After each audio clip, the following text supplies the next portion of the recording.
பாபிலோனின் மிகப்பெரிய பணக்காரன். பகுதி 1. தங்கத்தை விரும்பிய மனிதன். ஒரு நாள் காலை நேரம் பன்சீர் அவருடைய ஒர்க் ஷாப்பில் ஒரு மூலையில் உட்காந்து ரொம்ப ஆழமாக தீவிரமாக எதையோ யோசிச்சுக்கிட்டே இருந்தார். பன்சீர் யாருன்னா, பாபிலோனில் இருக்கக்கூடிய மிகப்பெரிய பணக்காரங்களுக்கு அழகான ரதங்களை செஞ்சு கொடுக்கக்கூடிய ஒரு நபர். ஆனால் அவர் செய்ய வேண்டிய வேலைகள் இன்னும் நிறையவே இருந்துச்சு. ஆல்ரெடி அவர் ஆரம்பிச்சிருந்த ஒரு ரதம் இன்னும் முடிக்கப்படாமல் அப்படியே இருந்துச்சு. இருந்தாலும் அவர் எதையோ ஆழமாக தீவிரமாக யோசிச்சுக்கிட்டே உட்காந்துட்டு இருந்தார். நேரம் பாட்டுக்கு போயிட்டே இருந்துச்சு. அவருடைய மனைவி வேற அவங்களுடைய வீட்டிலேருந்து அவர் எட்டி எட்டி பார்த்துட்டு போனாங்க. அவங்க வீட்டில் வந்து சமைக்கிறதுக்கான உணவுப் பொருட்கள் அதிகமாக இல்லை அப்படிங்கிறத அது அவருக்கு ஞாபகம் படுத்துச்சு. திடீர்னு ஒரு சத்தம் கேட்குது. அப்போ அவருடைய நண்பன் கோபி என்ட்ராகிறாரு. கோபி அவரை பார்க்க வந்ததையும் வாழ்த்துக்கள் தெரிவிக்கிறாரு. 2 பேரும் பேச ஆரம்பிக்கிறாங்க. அப்போது கோபி வந்து கேட்குறாரு, உன்னை பார்த்தா நீங்கள் ரொம்ப சோகமாக இருக்கிறியே, என்ன காரணம், என்னாச்சு அப்படின்னு கேட்குறாரு. இன்னைக்கு காலையில் ஒரு கனவு எனக்கு வந்துச்சு, அந்த கனவு தான் என்னுடைய சோகத்துக்கு காரணம் அப்படின்னு பன்சீர் சொல்கிறாரு. கோபி அதற்கு, கனவா, அது என்ன கனவு அப்படின்னு கேட்குறாரு. நான் ஒரு பெரிய ஒரு பணக்காரனாக இருந்தேன். நான் என்னுடைய ரதத்தில் நான் போய்கிட்டு இருக்கிறேன். என்கிட்ட நிறைய தங்கங்கள் இருக்குது. என்னுடைய பைகளில் வந்து தங்க காசுகள் வந்து குலுங்குற சத்தம் கேட்குற அளவுக்கு என்கிட்ட நிறைய தங்கங்கள் இருந்துச்சு. நான் நிறைய ஏழைகளுக்கு கணக்கு பார்க்காம அவங்களுக்கு வந்து பணத்தை கொடுக்க ஆரம்பித்தேன். இப்படி தான் என்னுடைய கனவு இருந்துச்சு அப்படின்னு சொல்லிட்டு பன்சீர் சொன்னார். கனவு நல்லா தான் இருக்குது, ஆனால் இதுக்கு போய் எதுக்கு நீ மூஞ்சியை தூக்கி வச்சு சோகமாக உட்காந்துக்கணும் அப்படின்னு சொல்லிட்டு கோபி கேட்டார். அது இல்லை, கனவு நல்லா தான் இருந்துச்சு, ஆனால் காலையில் கண் முழிச்ச உடனேயே என்னுடைய பர்ஸை தூக்கி பார்த்தேன். அதில் வந்து ஒன்றுமே இல்லை, வெயிட்டே கிடையாது, அதில் ஒரு பைசா கூட கிடையாது. அதுதான் எனக்கு ரொம்ப சோகமாக்கிருச்சு. என்னுடைய வாழ்க்கையை பற்றி நான் ஒரு நிமிஷம் திரும்பி பார்க்க வச்சுது. இந்த பாபிலோன் நகரத்தில் இருக்கிற ரொம்ப முக்கியமான நபர்களுக்கு நான் ரதம் செஞ்சு கொடுத்துருக்குறேன். ரொம்ப கஷ்டப்பட்டு உழைச்சிருக்கிறேன். இரவு பகலாக கூட நான் வேலை செஞ்சுருக்கிறேன். அந்த அளவுக்கு நான் வேலை செஞ்சதுக்கு எனக்கு சரியான ஒரு சன்மானமும் கிடைச்சிது. ஆனால் இப்போது என்கிட்ட ₹1 கூட இல்லை அப்படின்னு அதை திரும்பி பார்க்கும்போது எனக்கு ரொம்ப வருத்தமாக இருக்குது. எப்படி ஒரு சில நாள் மட்டும் பணம் நிறையா சேர்க்க முடியுது, ஏன் வந்து பல பேர் ரொம்ப கஷ்டப்படுறாங்க அப்படின்னு சொல்லிட்டு என்னுடைய வாழ்க்கையை பற்றி நானே நினச்சி பார்க்கும்போது எனக்கு ரொம்ப கஷ்டமாயிருச்சு. அப்போ எனக்கு கனவுல வந்த மாதிரி நானும் வந்து ஒரு பணக்காரன் ஆகணும்னு எனக்கு ஒரு பெரிய ஆசை. ஆனால் அது எப்படி ஆகுறது அப்படின்னு எனக்கு தெரியல. அதனால தான் அதை பற்றி யோசிச்சுக்கிட்டே இருந்தேன். ரொம்ப சோகமாகவும் இருக்குது, ரொம்ப வருத்தமாக இருக்குது. என் வீட்டில் வந்து சாப்பாடு செய்கிறதுக்கு சரியான உணவுப் பொருட்கள் கூட இல்லை அப்படின்னு சொல்லிட்டு அவருடைய சோக கதையை பன்சீர் கோபி கிட்ட வந்து சொன்னார். அதுக்கு கோபியும் அவருடைய கருத்துக்களை பகிர்ந்துக்க ஆரம்பிக்கிறாரு. நீ சொல்கிறது என்னமோ உண்மைதான். இதான் என்னை எடுத்துக்க, நான் வந்து ஒரு யாழ் இசை கலைஞர். நான் வந்து ரொம்ப அழகாக யாழ் மீட்டுவேன். ஆனால் என்கிட்ட இருக்கிறது வந்து ஒரு பழைய யாழ் தான் இருக்குது. என்கிட்ட இதே வந்து ஒரு இப்போ இருக்கிற மாதிரி ஒரு புதுசாக ஒரு அப்டேட்டடான ஒரு யாழ் இருந்துச்சுன்னா மிக சிறந்த ஒரு இசையை என்னால் உருவாக்க முடியும். என்கிட்ட மட்டும் அந்த அளவுக்கு பணம் இருந்து ஒரு சிறப்பான ஒரு யாழை நான் வாங்கிட்டேன் அப்படின்னா இந்த பாபிலோனிலேயே மிகப்பெரிய ஒரு இசைக்கலைஞர் நான் இருப்பேன். என்னுடைய இசையை கேட்குறதுக்கு நிறையா பேர் க்யூவில் நிற்பாங்க. ஆனால் ஒரு கஷ்டகாலம் என்னென்னா, என்கிட்ட அதுக்கு பணம் இல்லை. நானும் எவ்வளவோ முயற்சி பண்ணுறேன், என்கிட்டையும் எந்த விதமான பணமும் சேர மாட்டேங்குது அப்படின்னு சொல்லிட்டு கோபி தன்னுடைய கதையை பற்றியும் பன்சீர்கிட்ட பகிர்ந்துக்கிறாரு. அட, பணத்தை பற்றி பேசும்போது தான் எனக்கு ஒரு ஞாபகம் வருது. நம்முடைய பழைய நண்பனை உனக்கு ஞாபகம் இருக்கா அப்படின்னு சொல்லிட்டு கோபி கேட்குறாரு. யாரை பற்றி நீ பேசுகிற அப்படின்னு சொல்லிட்டு பன்சீர் அதுக்கு திரும்ப ஒரு கேள்வி எழுப்புறாரு. அதான் நம்முடைய பழைய நண்பன் ஆர்கத். ஆர்கத் வந்து இப்போ ஒரு மிகப்பெரிய ஒரு பணக்காரனாக இருக்கிறான். அது மட்டும் இல்லை, ஒரு விஷயம், ஒரு தகவல் கேள்விப்பட்டேன். அர்கத்து தான் வந்து பாபிலோன்லேயே மிகப்பெரிய ஒரு பணக்காரனாமே. அது மட்டும் இல்லை, அரசாங்க வேலையாக ஏதாவது பணம் வந்து தேவைப்பட்டதுன்னா அரசாங்கத்துக்கே வந்து அர்கத்து தான் வந்து பணம் கொடுப்பாராம். போன வாரம் கூட அவனை நான் சந்தித்தேன். தெருவில் போகும்போது யாரெல்லாம் வந்து அர்க்கத்துக்கு வணக்கம் வைக்கிறாங்களோ அவங்க எல்லாத்துக்குமே திரும்ப வணக்கம் வைக்கிறாரு, திரும்ப கை காமிக்கிறாரு. என்னை பார்க்கும்போது சிரிச்சுட்டு போனார். ஸோ கண்டிப்பாக நம்மளை அவர் ஞாபகம் வச்சுருக்கிறாரு அப்படின்னு எனக்கு நல்லாவே தெரியும் அப்படின்னு சொல்லிட்டு கோபி அர்க்கத்தை பற்றி பேச ஆரம்பிக்கிறார். கோபி தொடர்ந்து, எனக்கு ஒரு யோசனை தோணுது, நாம் ஏன் அர்க்கத்தை போய் சந்திக்கக்கூடாது அப்படின்னு சொல்லிட்டு பன்சீர்கிட்ட கேட்குறாரு. சரிதான், அப்படியே அவன் வீட்டில் போயிட்டு அவன் வீட்டில் இருக்கிற கொஞ்சம் பணத்தையும் நகையும் வந்து ஆட்டையை போட்டு வந்துடலாம், என்ன சொல்கிறேன் அப்படின்னு சொல்லிட்டு பன்சீர் கோபியை பார்த்து சொன்னார். கோபி அதற்கு கோவமா, அட முட்டாளே, இப்படியா யோசிப்ப, நான் சொன்னது எதுக்குன்னா அவன் வீட்டில் போயிட்டு எப்படி பணக்காரன் ஆகுறதுன்னு அவங்ககிட்ட யோசனை கேட்கலாம். நாங்கள் எவ்வளோ கஷ்டப்பட்டு சம்பாதிக்கிறோம், இருந்தாலும் எங்ககிட்ட பணம் மிச்சம் இருக்க மாட்டேங்குது, எதுனாலன்னு சொல்லிட்டு அவங்ககிட்ட தெரிஞ்சுக்கலாம் அப்படிங்கிறதுக்காக சொன்னால் நீ ஏதோ வில்லத்தனமாக யோசிக்கிறியே அப்படின்னு சொல்லிட்டு கோபி பன்சீரை வந்து கடிஞ்சுக்கிறாரு. ஓ! அப்படி சொன்னியா? சரி ஓகே. நீ வந்து எப்ப போலான்னு சொல்லு, நம்ம போலாம் அப்படின்னு சொல்லிட்டு, பன்சீரும் அதுக்கு சம்மதம் தெரிவிக்கிறாரு. நாளைக்கு ராத்திரி அவருடைய வீட்ல நாம அர்க்கத்த சந்திக்கிறோம். என்ன சொல்ற? அப்படின்னு சொல்லிட்டு கோபி கேட்கிறாரு. சரி அப்படின்னு சொல்லிட்டு 2 பேரும் முடிவு பண்றாங்க. அடுத்த நாள் ராத்திரி பன்சீர் மற்றும் கோபி அவங்களோட சேர்த்து ஒரு சில நண்பர்களையும் கூட்டிக்கிட்டு அர்க்கத்தோட வீட்டுக்கு வந்து போறாங்க. அர்கத் அவருடைய பழைய நண்பர்கள பார்த்ததுல ரொம்ப மகிழ்ச்சி அடையறாரு. அவங்க எல்லாத்தையும் வந்து வரவேற்கிறாரு. அவங்க எல்லாத்துக்கும் உணவு கொடுக்குறாரு. அவங்க எல்லாருமே சாப்பிட்டு முடிச்சதுக்கப்புறம் பேச ஆரம்பிக்கிறாங்க. அதில ஒரு நண்பர் சொன்னாரு, "அர்கத் நீ ரொம்ப அதிர்ஷ்டசாலி. அதிர்ஷ்ட தேவதை உன் பக்கம் இருக்கிறத என்னால பார்க்க முடியுது. நீ எங்க கூட தான் நீ படிச்ச. நீ எங்க கூட தான் விளையாண்ட.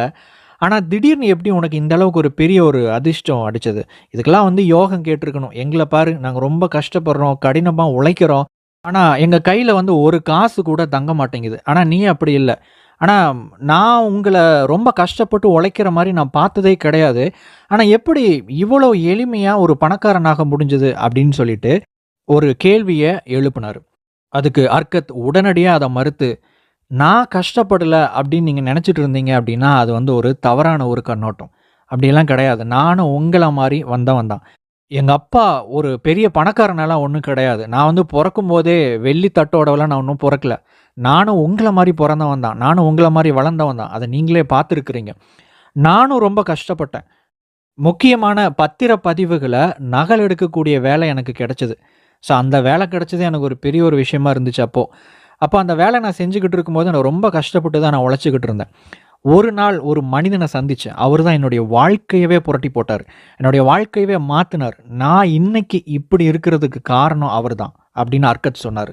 அப்படியா? யார் அந்த நபர்? அவர பத்தி கொஞ்சம் சொல்லுங்களேன் அப்படின்னு சொல்லிட்டு அர்க்கத்த பார்த்து ஒரு நண்பர் கேள்வி கேட்டாரு.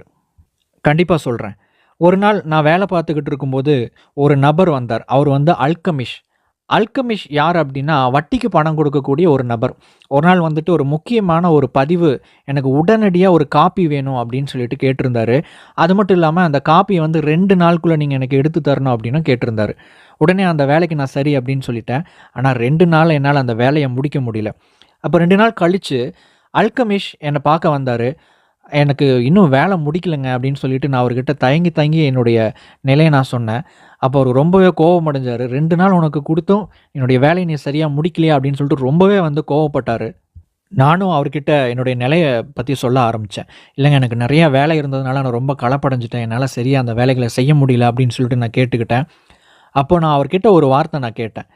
பன்சீர் நான் ரொம்ப கஷ்டப்படுறேன். என்னால வந்து பணத்த சேர்க்கவே முடியல. ஆனா எனக்கும் பணக்காரன் ஆகணும்னு ஒரு ஆசை இருக்கு. நீங்க எனக்கு எப்படி பணக்காரன் ஆகணும்னு எனக்கு இந்த விஷயத்த சொல்லிக் குடுக்குறீங்களா? அப்படின்னு சொல்லிட்டு அல்கமிஷ் கிட்ட நான் கேட்டேன் அப்படின்னு அர்கத் சொன்னாரு. அதுக்கு அல்கமிஸ் சொன்னாரு, "கண்டிப்பா நான் உனக்கு சொல்லி தரேன். ஆனா நான் குடுத்த வேலைகள நீ சீக்கிரமா முடிக்கணும்." அப்படின்னு சொல்லிட்டு சொன்னாரு. "நீங்க மட்டும் எனக்கு இத சொல்லி தரதா இருந்தா, நான் ஒரே நாள்ல அந்த வேலைய முடிக்கிறேன்." அப்படின்னு சொல்லிட்டு அல்கமிஷ் கிட்ட நான் வந்து ஒரு உத்தரவாதம் பண்ணேன். அல்கெமிஸ்ட் என்ன பார்த்து சிரிச்சாரு. "அப்படியா? அப்படின்னா சரி நான் நாளைக்கு வரேன். நீ வேலைய முடிச்சிருந்தீன்னா, நம்ம டீல் போட்ட மாதிரி நிச்சயமா நீ எப்படி பணக்காரன் ஆகுறது அப்படிங்கிறதுக்கான வழிகள உனக்கு நான் சொல்லி தரேன்." அப்படின்னு சொல்லிட்டு அல்கெமிஸ்ட் கிளம்பி போனாரு. அன்னைக்கு ராத்திரி நான் ஒரு மும்மரமா அந்த வேலைய தொடங்க ஆரம்பிச்சேன். விளக்க பொருத்தி நான் பாட்டுக்கு நகல்கள எடுக்க ஆரம்பிச்சேன். என்னுடைய கண்கள்லேருந்து தண்ணியா கொட்ட ஆரம்பிச்சது. கண்ணெல்லாம் எரிய ஆரம்பிச்சது. என்னுடைய முதுகெல்லாம் வலிக்க ஆரம்பிச்சது. இருந்தாலும் நான் அது எல்லாத்தையும் பொறுத்துக்கிட்டு விடியறதுக்குள்ள அந்த வேலைகளை எல்லாம் முடிச்சேன். காலையில அல்கமிஷ் என்ன பார்க்க வந்தாரு. அல்கமிஷ் கிட்ட ரொம்ப சந்தோஷமா என்னுடைய வேலைகளெல்லாம் நான் முடிச்சுட்டேன் அப்படின்னு சொல்லிட்டு நான் சொன்னேன். அவர் என்ன பார்த்து சிரிச்சாரு. "சரி, உன்னுடைய பங்க நீ செஞ்சுட்ட. இப்போ நான் வந்து வாக்குறுதி குடுத்த மாதிரி உனக்கு எப்படி பணக்காரன் ஆகணும் அப்படிங்கிறத நான் சொல்லி தரேன்." அப்படின்னு சொல்லிட்டு அல்கமிஷ் ஒரு கருத்த சொன்னாரு. "நீ இதுக்காக தான் இரவு முழுவதும் கண் விழிச்சு நீ வேலை பார்த்துருக்கிற. அதனால நல்லா கவனி. இல்லன்னா உன்னுடைய கடின உழைப்பு எல்லாமே வீணா போயிடும்." நான் ஒரு நாள் ஒரு முடிவு எடுத்தேன். நான் சம்பாதிக்கிற பணத்துல பெரும்பகுதிய நானே வச்சுக்கணும் அப்படின்னு சொல்லிட்டு ஒரு முடிவு எடுத்தேன். அந்த முடிவு தான் ஒரு பணக்காரனாக என்ன மாத்துச்சு அப்படின்னு சொல்லிட்டு அல்கமிஷ் ஒரு உறுதியான குரல்ல சொல்லி முடிச்சுட்டாரு. அதுக்கப்புறம் ஒரு அமைதி நிலவுச்சு. கொஞ்ச நேரம் கழிச்சு அர்கத், "இவ்வளோதானா?" அப்படின்னு கேட்டாரு. ஆடு மேய்ச்சிட்டு இருந்த ஒருத்தன வட்டி தொழில் பண்ணக்கூடிய ஒருத்தனா மாத்துறதுக்கு அந்த ஒரு விஷயம் போதுமானதா இருந்துச்சு. அப்படின்னு அல்கமிஷ் பதில் சொன்னாரு. அப்போ நான் சம்பாதிக்கிற பணத்தையெல்லாம் நானே வச்சுக்கிட்டா நான் பணக்காரன் ஆயிருவேனா? அப்படின்னு அர்க்கத் ஒரு கேள்வி கேட்டார். எல்லாத்தையும் இல்லை, ஒரு பெருமளவு பங்கை நீ வச்சுக்கணும் அப்படின்னு அல்கமிஷ் பதில் சொன்னார். அப்போது நான் நல்ல உடைகளை வாங்க வேண்டாமா, நல்ல உணவுகளை சாப்பிட வேண்டாமா, நான் இருக்கிற வீட்டுக்கு வாடகை கொடுக்க வேண்டாமா, நான் வந்து நல்ல செருப்புகளை வாங்க வேண்டாமா, இதுக்கெல்லாம் வந்து பணம் செலவாகுமே, இதுக்கெல்லாம் பணம் செலவழிக்காமல் இருந்தால் நான் எப்படி வாழ்கிறது அப்படின்னு ஒரு கேள்வியை வந்து அர்க்கத் கேட்டார். அதுக்கு உடனே அல்கமிஷுக்கு பயங்கரமாக ஒரு கோவம் வந்துருச்சு. முட்டாளே, நீ ஒரு முட்டாள்தனமாக யோசிக்கிற, நீ எல்லாத்துக்கும் பணம் கொடுக்கணும் அப்படின்னு நினைக்கிற, அதனால தான் நீ எல்லாத்துக்கும் பணம் கொடுக்குற, பணம் கொடுக்கறதுக்காகவே நீ கஷ்டப்பட்டு உழைக்கிற, அதனால தான் உன் கையில் ஒரு காசு கூட மிஞ்ச மாட்டேங்குது. நான் இப்போ ஒரு கேள்வி கேட்குறேன். 10ல் ஒரு பகுதி பணத்தை நீ சேமிச்சுக்கிட்டே இருந்தே அப்படின்னா, ஒரு வருஷத்துக்கு அப்புறம் உங்ககிட்ட எவ்வளோ பணம் இருக்கும் அப்படின்னு கேட்டார். அதுக்கு அர்க்கத் சொன்னார், நான் ஒரு மாதம் சம்பாதிக்கிறத விட கொஞ்சம் அதிகமாகவே இருக்கும் அப்படின்னு சொன்னார். அது மட்டும் இல்லை, நீ சொன்னதில் பாதி உண்மைதான் இருக்குது. அதை தாண்டி நீ எவ்வளவு தூரம் பணத்தை மிச்சப்படுத்திக்கிட்டே இருக்கிறியோ அந்த ஒவ்வொரு பணமும் உனக்காக வேலை செய்ய ஆரம்பிக்கும். நீ மிச்சப்படுத்துகிற ஒவ்வொரு தங்க காசும் உனக்காக அது வேலை செய்ய ஆரம்பிக்கும். அது மட்டும் இல்லாமல் அந்த தங்க காசுகளுடைய குட்டிகளும் உனக்காக வேலை செய்ய ஆரம்பிக்கும். இந்த மாதிரி நீ செஞ்ச அப்படின்னா உங்ககிட்ட பணம் அப்படிங்கிறது அதிகமாக இருக்க ஆரம்பிக்கும். இது போக மீதம் இருக்கக்கூடிய பணத்தை நீ செருப்பு வாங்குறதுக்கும் செலவு பண்ணாலும் சரி, இல்லை சட்டை வாங்குறதுக்கு செலவு பண்ணாலும் சரி. ஆனால் நீ வந்து அதிகமாக தேவையில்லாத செலவுகளை பண்ணாமல் இதை மட்டும் நீ வந்து ஃபாலோ பண்ணிக்கிட்டு வந்த அப்படின்னா உங்ககிட்ட இருக்கக்கூடிய பணம் அப்படிங்கிறது பெருக ஆரம்பிக்கும். இப்போ நான் சொன்ன விஷயத்த கேட்டு நான் ஏதோ உன்னை ஏமாத்திட்டேன் அப்படின்னு நினைக்கலாம். ஆனால் நான் உண்மையில உன்னை ஏமாத்தலை. நீ ஆழமாக யோசிச்சு பார்த்த அப்படின்னா, நீ எனக்காக உழைச்சதை விட நான் அதிகமான மதிப்பிற்கு ஒரு கருத்தையும் நான் சொல்லியிருக்கிறேன் அப்படிங்கிறது அப்போ தான் உனக்கு புரியும் அப்படின்னு சொன்னார். அது மட்டும் இல்லை, அல்கமிஷ் இன்னொரு முக்கியமான ஒரு கருத்தையும் சொன்னார். செல்வம் அப்படிங்கிறது ஒரு பெரிய மரம் மாதிரி. ஆனால் ஒரு மரம் அப்படிங்கிறது ஒரு விதையிலிருந்து முளைக்கக்கூடிய ஒன்று தான். இப்போ உங்ககிட்ட இருக்கக்கூடிய அந்த பணம் தான் அதற்கான விதை. உங்ககிட்ட இருக்கக்கூடிய ஒரு செப்பு காசை வச்சு நீ ஆரம்பிச்ச அப்படின்னா அது வந்து வளர ஆரம்பிக்கும். அதுக்கப்புறம் அந்த மரத்தை நீ எந்த அளவுக்கு பாதுகாப்பாக அன்பாக நீ வந்து வளர்க்குறியோ அந்த அளவுக்கு அது வேகமாக வளர ஆரம்பிக்கும். அதோடு இப்போ உங்ககிட்ட செப்பு காசுகள் மட்டும் இருக்கலாம். நீ அதை வச்சு ஆரம்பிச்ச அப்படின்னா கொஞ்ச நாளுக்கு அப்புறம் உன்னுடைய செப்பு காசுகள் வெள்ளி காசுகளாக மாறும். வெள்ளி காசுகள் தங்க காசுகளாக மாறும். தங்க காசுகள் நிறைய குட்டிகள் போடும். அந்த குட்டிகள் உனக்காக உழைக்க ஆரம்பிச்சுது அப்படின்னா உங்ககிட்ட நிறைய செல்வம் சேர ஆரம்பிக்கும். அதுக்கப்புறம் நீ சேர்த்த செல்வம் ஒரு மிகப்பெரிய ஒரு மரமாக வளர்ந்ததுக்கப்புறம் அதோட நிழல்ல உட்காந்து நீ இளைப்பாறலாம் அப்படின்னு ஒரு கருத்தை சொல்லிக்கிட்டு அல்கமிஷ் அவருடைய ஏடுகளெல்லாம் எடுத்துட்டு வேகமாக கிளம்பி போயிட்டாரு. அதுக்கப்புறம் நான் உட்காந்து அவர் சொன்ன கருத்துக்களை ஆழமாக யோசித்து பார்த்துட்டே இருந்தேன். அப்போ தான் ஒரு முடிவுக்கு வந்தேன், அவர் சொன்னது சரியாக இருக்கலாம் அப்படின்னு சொல்லிட்டு. இதுக்கப்புறம் நான் இதை ஃபாலோ பண்ணணும் அப்படின்னு சொல்லிட்டு நான் முடிவெடுத்தேன். ஃபாலோ பண்ணவும் செஞ்சேன்.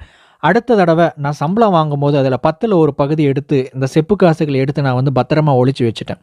இப்போ தான் வினோதமாக ஒரு விஷயம் நடந்துச்சு. அது என்னென்னா, நான் வந்து 10ல் ஒரு பகுதி பணத்தை எடுத்து வச்சும் கூட மிச்சம் இருக்கிற பணம் வந்து என்னுடைய தேவைகளுக்கு வந்து அது போதுமானதாக இருந்துச்சு. இதே மாதிரி என்கிட்ட பணம் சேர சேர நிறைய பொருட்களை வாங்கணும், அழகான ஆடைகளை வந்து வாங்கணும், நல்ல காலணிகளை வாங்கணும் அப்படின்னு சொல்லிட்டு எனக்குள்ள ஆசைகள் தோணுச்சு. ஆனால் இருந்தாலும் புத்திசாலித்தனமா இல்லை, இப்போ வாங்கக்கூடாது, நம்ம பின்னாடி வாங்கிக்கலாம் அப்படின்னு சொல்லிட்டு அதை வந்து தள்ளி போட ஆரம்பித்தேன். 12 மாதத்துக்கு அப்புறம் அல்கமிஷ் திரும்ப வந்திருந்தார்.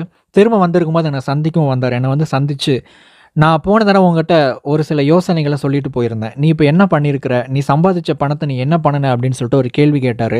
அதற்கு அர்க்கத் சொன்னார், அஜ்மூர் அப்படின்னு சொல்லிட்டு செங்கல் செய்யக்கூடிய ஒரு நபர், என்னுடைய நண்பர்.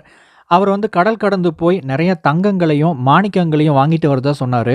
அதற்காக நான் அவர்கிட்ட பணம் கொடுத்துருக்குறேன் அப்படின்னு சொன்னார். அதற்கு அல்கமிஷ் கொஞ்ச நேரம் யோசிச்சுட்டு கடுமையான ஒரு குரலில் சொன்னார், ஒவ்வொரு முட்டாளும் ஒவ்வொரு முறையும் பாடம் கற்றுக்கணும் அப்படின்னு சொல்லிட்டு சொன்னார். முட்டாளே, என்ன ஒரு முட்டாள்தனமான ஒரு காரியத்தை செஞ்சுருக்கிற. செங்கல் செய்கிறவங்ககிட்ட போயிட்டு தங்கத்தை பற்றி அறிவு இருக்குமா? தங்கத்தை பற்றி நீ தெரிஞ்சுக்கணும் அப்படின்னா தங்க வியாபாரிகிட்ட தானே நீ போய் ஐடியா கேட்டிருக்கணும். அதை விட்டுட்டு செங்கல் செய்கிறவங்ககிட்ட போனால் அவனுக்கு என்ன தெரியும்? நிச்சயமாக இந்த தடவை ஏமாறத்தான் போகிறேன் அப்படின்னு கடினமாக சொன்னார். அது மட்டும் இல்லாமல் அறிவுரைகள் அப்படிங்கிறது இன்றைக்கி நிறையா கிடைக்குது. ஆனால் நீ ஆட்டை பற்றி அறிவுரை வேணும் அப்படின்னா ஆடு மேய்க்கிறவங்ககிட்ட போய் அறிவுரை கேளு, அவன் கரெக்டாக சொல்லுவான். ஆனால் அவங்ககிட்ட போயிட்டு பிஸ்னஸை பற்றி கேட்டீங்கன்னா அவன் வந்து தவறான ஒரு அறிவுரை தான் சொல்லுவான். இன்றைக்கி அறிவுரைகள் எக்கச்சக்கமாக ஏராளமாக கிடைக்குது. ஆனால் அதை யார் சொல்கிறாங்க அப்படிங்கிறது முக்கியம். ஒரு விஷயத்தை பற்றின குறைவான அறிவு இருக்கக்கூடிய ஒரு நபர்கிட்ட அறிவுரை கேட்ட அப்படின்னா அது உனக்கு சரியான ஒரு அறிவுரையாக இருக்காது. அது மட்டும் இல்லாமல் நீ சேமித்த பணத்துக்கு அதுவே வேட்டு வச்சிரும் அப்படின்னு சொல்லிட்டு அர்க்கத்தை பார்த்து, எனக்கு இன்னும் ஒரு வாய்ப்பு இருக்குது, நீ இன்னொரு முறை நீ முயற்சிக்கலாம், நீ வந்து முதல்ல இருந்து திரும்பவும் இதை ஆரம்பி அப்படின்னு சொல்லிட்டு வேகமாக அங்கேருந்து கிளம்பி போயிட்டார். அவர் சொன்ன மாதிரியே நடந்துச்சு. அஜ்மூர் அந்த பணத்தை எல்லாம் கொண்டுட்டு போயிட்டு, வேற ஒரு நாட்ல போய் தங்கம் வாங்கணும், மாணிக்கம் வாங்கணும்னு முயற்சி பண்ணாரு. ஆனா, அங்க இருக்கிற சில வியாபாரிகள் அவர ஏமாத்திட்டாங்க. அவர் திரும்பி வரும்போது அவர் கையில வந்து ஒரு காசு கூட இல்ல. மறுபடியும் ஒரு 12 மாசம் கழிச்சு, அல்கமிஷ் அர்க்கத்த பார்க்க திரும்ப வந்தாரு. இப்போ இந்த முறை, "அர்கமித், நான் போன தடவ பார்த்ததுலருந்து இப்ப ஏதாவது முன்னேற்றம் இருக்குதா? நீ எந்த அளவுக்கு செயல்பட்டுட்டு இருக்கிற?" அப்படின்னு ஒரு கேள்வி கேட்டாரு. அதற்கு அர்கத் சொன்னாரு, "நான் என்னுடைய பணத்தை எல்லாம் திரும்ப முன்னாடி மாரி எனக்கு வந்து 10ல ஒரு பகுதி நான் வந்து கொடுக்க ஆரம்பிச்சேன். அந்த பணத்தை எல்லாம் எடுத்து கேடயம் செய்யக்கூடிய ஒரு நபருக்கு நான் வந்து குடுத்தேன். அவரும் அந்த பணத்த எடுத்துட்டு போய் வெண்கலங்கள வாங்கிட்டு வந்து கேடயம் செஞ்சு அத விக்க ஆரம்பிச்சாரு. அதுக்கு நெறையா ஒரு பணம் கிடைச்சது. அந்த பணத்திலிருந்து ஒரு பகுதிய வட்டியாவும் எனக்கு குடுத்தாரு. அசலையும் திருப்பி குடுத்தாரு." அப்படின்னு சொல்லிட்டு ஒரு விஷயத்த சொன்னாரு. அது மட்டும் இல்லாம, நான் அவருக்கு தொடர்ச்சியா பணமும் குடுத்துக்கிட்டு இருக்கிறேன். அவர் எனக்கு வட்டியும் குடுத்துக்கிட்டு இருக்கிறாரு." அப்படின்னு ஒரு கருத்தையும் அர்கத் சொன்னாரு. "சரி, அந்த பணத்தை எல்லாம் நீ இப்ப என்ன பண்ணிக்கிட்டு இருக்கிற?" அப்படின்னு அல்கெமிஸ்ட் கேட்டாரு. அதற்கு, "அந்த பணத்தை எல்லாம் வச்சு நான் நெறைய ட்ரெஸ் வாங்குறேன், நெறைய சாப்பிடுறேன், நெறைய விருந்துகளுக்கு போறேன். அது மட்டும் இல்லாம நான் பயணம் பண்றதுக்கு புதுசா ஒரு கழுதைய கூட நான் வாங்கலான்ட்டு இருக்கிறேன்." அப்படின்னு ஒரு விஷயத்த சொன்னாரு. அதற்கு அல்கெமிஸ்ட் சிரிச்சாரு. "நீ இப்ப தான் வந்து உன்கிட்ட இருக்கிற பணத்த வேலை செய்ய வைக்க ஆரம்பிச்சிருக்கிற. ஆனா அது இன்னும் உனக்காக அத வேலை செய்ய ஆரம்பிக்கல. அது குட்டிகள் போடணும். அதுக்கப்புறம் அந்த குட்டிகள் நெறைய குட்டிகள போடணும். ஒரு மிகப்பெரிய ஒரு இராணுவத்தையே நீ உருவாக்கணும். அந்த இராணுவம் எல்லாமே உனக்காக பணத்த மேலும் மேலும் உனக்கு குடுக்கிறதுக்காக, உன்னுடைய செல்வத்த வளர்க்கறதுக்காக அது வேலை செய்யணும். அதுக்கப்புறம் நீ நல்ல விருந்துகள அனுபவிக்கலாம். நல்ல ட்ரெஸ்ஸ வாங்கி போடலாம். நெறைய கழுதைகள கூட வாங்கி மேய்க்கலாம். அத பத்தி யாருமே கேட்க போறது கிடையாது. ஆனா இப்பவே நீ அத செஞ்சுட்ட அப்டின்னா, உன்னுடைய செல்வம் ஒரு லெவலுக்கு மேல வளராது." அப்படின்னு சொல்லிட்டு, அங்கிருந்து அல்கெமிஷ் கெளம்பி போயிட்டாரு. அர்கத் சிறிது மௌனத்துக்கு அப்புறம் தொடர்ந்தாரு. "நான் அதுக்கப்புறம் 2 வருஷமா அல்கெமிஷ நான் பார்க்கவே கிடையாது. 2 வருடம் கழிச்சு அல்கெமிஷ் என்ன பார்க்க திரும்ப வந்தாரு. அப்போ அல்கெமிஷ் அர்கத்த பார்த்து, "அர்கத், நீ கனவு கண்டது போல பணக்காரன் ஆயிட்டியா? நெறைய பணம் சேமிச்சுட்டியா?" அப்படின்னு கேட்டாரு. அதற்கு அர்கத் சொன்னாரு, "இல்ல, ஓரளவுக்கு தான் சேமிச்சிருக்கிறேன். ஆனா இருந்தாலும் நான் நெனச்ச அளவுக்கு பெரிய அளவுல சேமிக்க முடியல. ஆனா நான் இதுவரைக்கும் சேமிச்ச பணம் எனக்கு தொடர்ச்சியா பணத்த வந்து குடுத்துக்கிட்டே இருக்கு." அப்படின்னு சொன்னாரு. அதற்கு அல்கெமிஸ்ட் திரும்பவும், "நீ இன்னும் செங்கல் செய்றவங்ககிட்ட தான் போய் ஐடியா கேட்டுட்டு இருக்கிறியா?" அப்படின்னு கேட்டாரு. "இல்ல, நான் செங்கல பத்தின யோசனைகள தான் அவர்கிட்ட போய் நான் கேட்டுட்டு இருக்கிறேன்." அப்படின்னு சொன்னாரு. அதற்கு அல்கெமிஸ்ட் சிரிச்சுட்டு, "பரவால்ல, நீ நெறையாவே முன்னேறி இருக்கிற. அது மட்டும் இல்லாம இந்த பாடங்கள மிக வேகமா நீ லேர்ன் பண்ணியிருக்கிற. உன்னுடைய வருமானத்துல ஒரு பகுதிய வந்து உனக்கே குடுத்துக்கிறதுக்கும், அந்த பணத்த பெருக்குறதுக்கும் நீ கத்திருக்கிற. அது மட்டும் இல்லாம சரியான ஒரு நபர்கிட்ட தான் ஆலோசனை கேட்கணும் அப்படிங்கிறதையும் நீ சரியாவே பின்பற்றி வந்திருக்கிற. அது மட்டும் இல்லாம இன்னும் பல விஷயங்கள நீ வந்து சொந்தமாவே கத்திருக்கிற. அதனால நீ ஒரு தகுதியான ஒரு நபர் தான். எனக்கு நெறைய சொத்துக்கள் இருக்கு. ஆனா என்னுடைய பசங்களோ செலவு பண்றத பத்தி தான் யோசிக்கிறாங்களே தவிர, சொத்துக்கள பத்தி அவங்க யோசிக்கிறதே கிடையாது. எனக்கு நெறைய சொத்துக்கள் இருக்கு. எனக்கு வயசானதுனால அதெல்லாம் வந்து பார்த்துக்க முடியுமா அப்படின்னு கூட பயம் இருக்குது. அதனால நீ ஒண்ணு பண்ணு. பக்கத்து ஊர்ல இருக்கக்கூடிய என்னுடைய ஒரு சொத்த நீ வந்து பார்த்துக்கணும். அப்படி நீ பண்ணுன அப்படின்னா, அதற்கான சரியான பங்கையும் நான் வந்து உனக்கு கொடுக்கறதுக்கு தயாரா இருக்கிறேன்." அப்படின்னு அல்கெமிஸ்ட் சொன்னாரு. அதனால அர்கத் புறப்பட்டு பக்கத்து ஊர்ல போய் அந்த ப்ராப்பர்ட்டி எல்லாம் வந்து மேனேஜ் பண்ண ஆரம்பிச்சாரு. சொத்துக்கள் எல்லாமே மிக பெருசா இருந்துச்சு. ஏற்கனவே இவர் வந்து பணத்த எப்படி கையாளணும் அப்படிங்கிறத கத்திருந்ததுனால, அந்த சொத்துக்களை எல்லாம் வந்து நல்ல முறையில மேலாண்மை செஞ்சாரு. அது மட்டும் இல்லாம நெறைய மதிப்புகளையும் அவர் வந்து உருவாக்க ஆரம்பிச்சாரு. 1 வருடத்துக்கு அப்புறம் அல்கெமிஷ் இறந்துட்டாரு. அவர் இறந்ததுக்கு அப்புறம் அவருடைய சொத்துல ஒரு சின்ன பங்கு அர்கத்துக்கு வந்துச்சு. அந்த பங்குகள் அவருக்கு கிடைக்கணும் அப்படின்னு சொல்லிட்டு ஏற்கனவே முன்னேற்பாடுகளையும் அல்கெமிஸ்ட் செஞ்சு வச்சிருந்தாரு. அப்படின்னு சொல்லிட்டு அவருடைய கதைய அவருடைய நண்பர்களுக்கு அர்கத் சொல்லி முடிச்சாரு. உடனே ஒரு நண்பர் குறுக்கிட்டு, "நீ ரொம்ப அதிர்ஷ்டசாலி தான். உன்னைய வந்து கிட்டத்தட்ட ஒரு தத்து பையன் மாரி அல்கெமிஸ்ட் எடுத்தது வந்து உன்னுடைய அதிர்ஷ்டம்." அப்படின்னு சொன்னாரு. "அது மட்டும் தான் அதிர்ஷ்டம். ஏன்னா, நான் அதுக்கு முன்னாடியே 4 வருஷம் நான் கடுமையா உழைச்சிருக்கிறேன். அதுக்கு முன்னாடியே நான் பணக்காரன் ஆகணும் அப்படிங்கிற ஆசை என்னுடைய மனசுக்குள்ள வச்சிருந்தேன். அதுக்கப்புறம் என்னுடைய முதல் அட்டெம்ப்ட்லயே நான் வந்து ஃபெயிலியர் ஆனேன். என்னுடைய பணம் ஏமாற்றப்பட்டது. ஆனா இருந்தாலும் நான் தொடர்ச்சியா முயற்சி பண்ணி அந்த நிலைய அடைஞ்சேன். இதுல அதிர்ஷ்டத்துக்கு எங்க இடம் இருக்குன்னு நீங்க நினைக்கிறீங்க? காத்த பத்தி ரொம்ப ஆழமா ஆராய்ச்சி பண்ணி, அதுக்கு ஏத்த மாரி வலை போடுற ஒரு மீனவன அதிர்ஷ்டசாலின்னு நீங்க சொல்லுவீங்களா? இது வந்து அதிர்ஷ்டம் கிடையாது." அப்படின்னு அர்கத் சொன்னாரு. உடனே இன்னொரு நண்பர் குறுக்கிட்டு, "உன்னுடைய முதல் அட்டெம்ப்ட்லயே நீ ஃபெயிலியர் ஆயிருக்கிற. ஆனா நீ தொடர்ச்சியா மன உறுதியோடு நீ செயல்பட்ட பார்த்தியா, அங்க நிக்கிற." அப்படின்னு சொன்னாரு. மன உறுதியா? மன உறுதி மட்டும் இருந்துட்டா, ஒட்டகம் சுமக்க முடியாத ஒரு சுமைய ஒரு மனிதனால சுமக்க முடியுமா? இது மன உறுதி இருக்குதான், நான் இல்லன்னு சொல்லல. ஆனா இங்க மன உறுதி மட்டும் கிடையாது. நான் எடுத்த தீர்மானம் தான் வந்து என்ன அந்த நிலைய அடைய வச்சது. நான் செய்ய வேண்டிய செயல்கள சரியா செய்ய வச்சது அப்படின்னு சொன்னாரு. உடனே இன்னொரு நண்பர், "அப்போ நீ சொல்ற மாதிரி எல்லாருமே செஞ்சுட்டாங்க அப்படின்னா, பாபிலோன்லயே வந்து தங்க காசுகளே இல்லாம போயிருமே!" அப்படின்னு ஒரு விஷயம் சொன்னாரு. இங்க தான் நீங்க தவறா புரிஞ்சுக்கிறீங்க. செல்வம் அப்படிங்கிறது நீங்க வச்சிருக்கிற பணத்தினால மட்டும் கிடையாது. இப்போ ஒரு நபர் ஒரு வீடு கட்டுறாரு அப்படின்னா, அவர்கிட்ட இருக்கிற தங்க காசுகள் எல்லாம் அந்த வீடு கட்டக்கூடிய நபர்களுக்கு பிரிச்சு குடுப்பாரு.